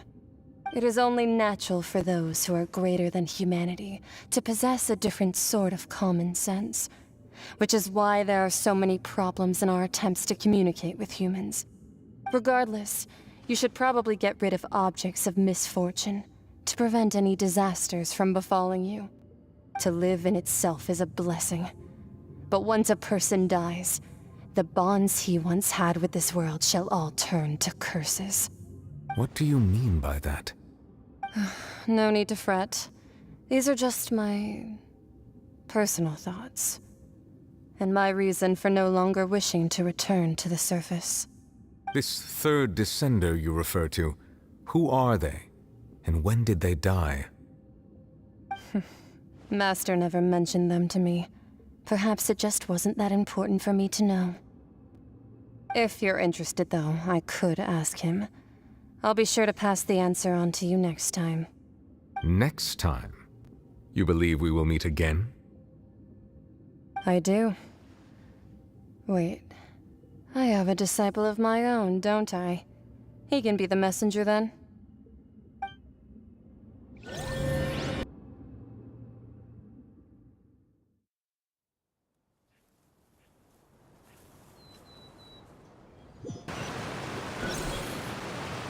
That's what she told me. Whether it would prove useful or not, I wanted to pass that information on to you. The remains of the third descender? So that's what the Gnosis actually are. Paimon just thought they looked like chess pieces. How could they be a person's remains? All the same, assuming that there was no misunderstanding or special metaphor at play, that is what she meant to say. And she said that it would bring misfortune and that you should check it, which is why you gave it to the Fatui. If she speaks the truth, then I would simply be putting Fontaine at unnecessary risk by keeping it here.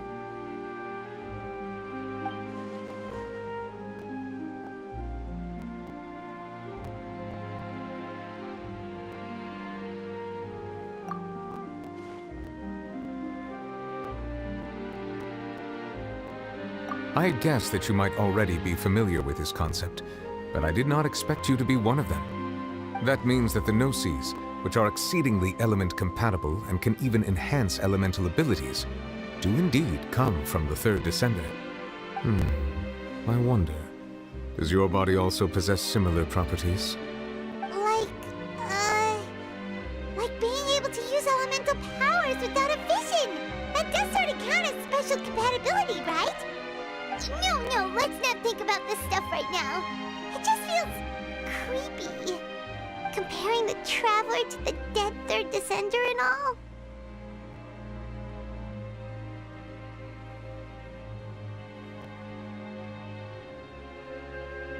That's what you say, but this topic still feels like bad luck. Once Child recovers, let's get some more answers out of him. Or go look for his master and get the answers that way. I too believe it unwise to make too many blind guesses when information is lacking. The same is true of being at court. All right. Whatever the case, it seems like the crisis here in Fontaine's over for now. Yes. All of Focalor's efforts were for this moment as well. But she sacrificed herself in the end as a god, and she suffered through all those years as a human. Was that really what she wanted? I suppose that would be the mystery of a god's will. I suspect not. But once in a while, I too would guess that if wishes were like the clouds in the sky, they will one day return to the earth as raindrops. Life flows like water, and rain is the final answer. The water levels may sometimes tilt one way or another, but the rain falls fairly upon all. And what, ultimately, is the difference between the rains that fall upon all of us?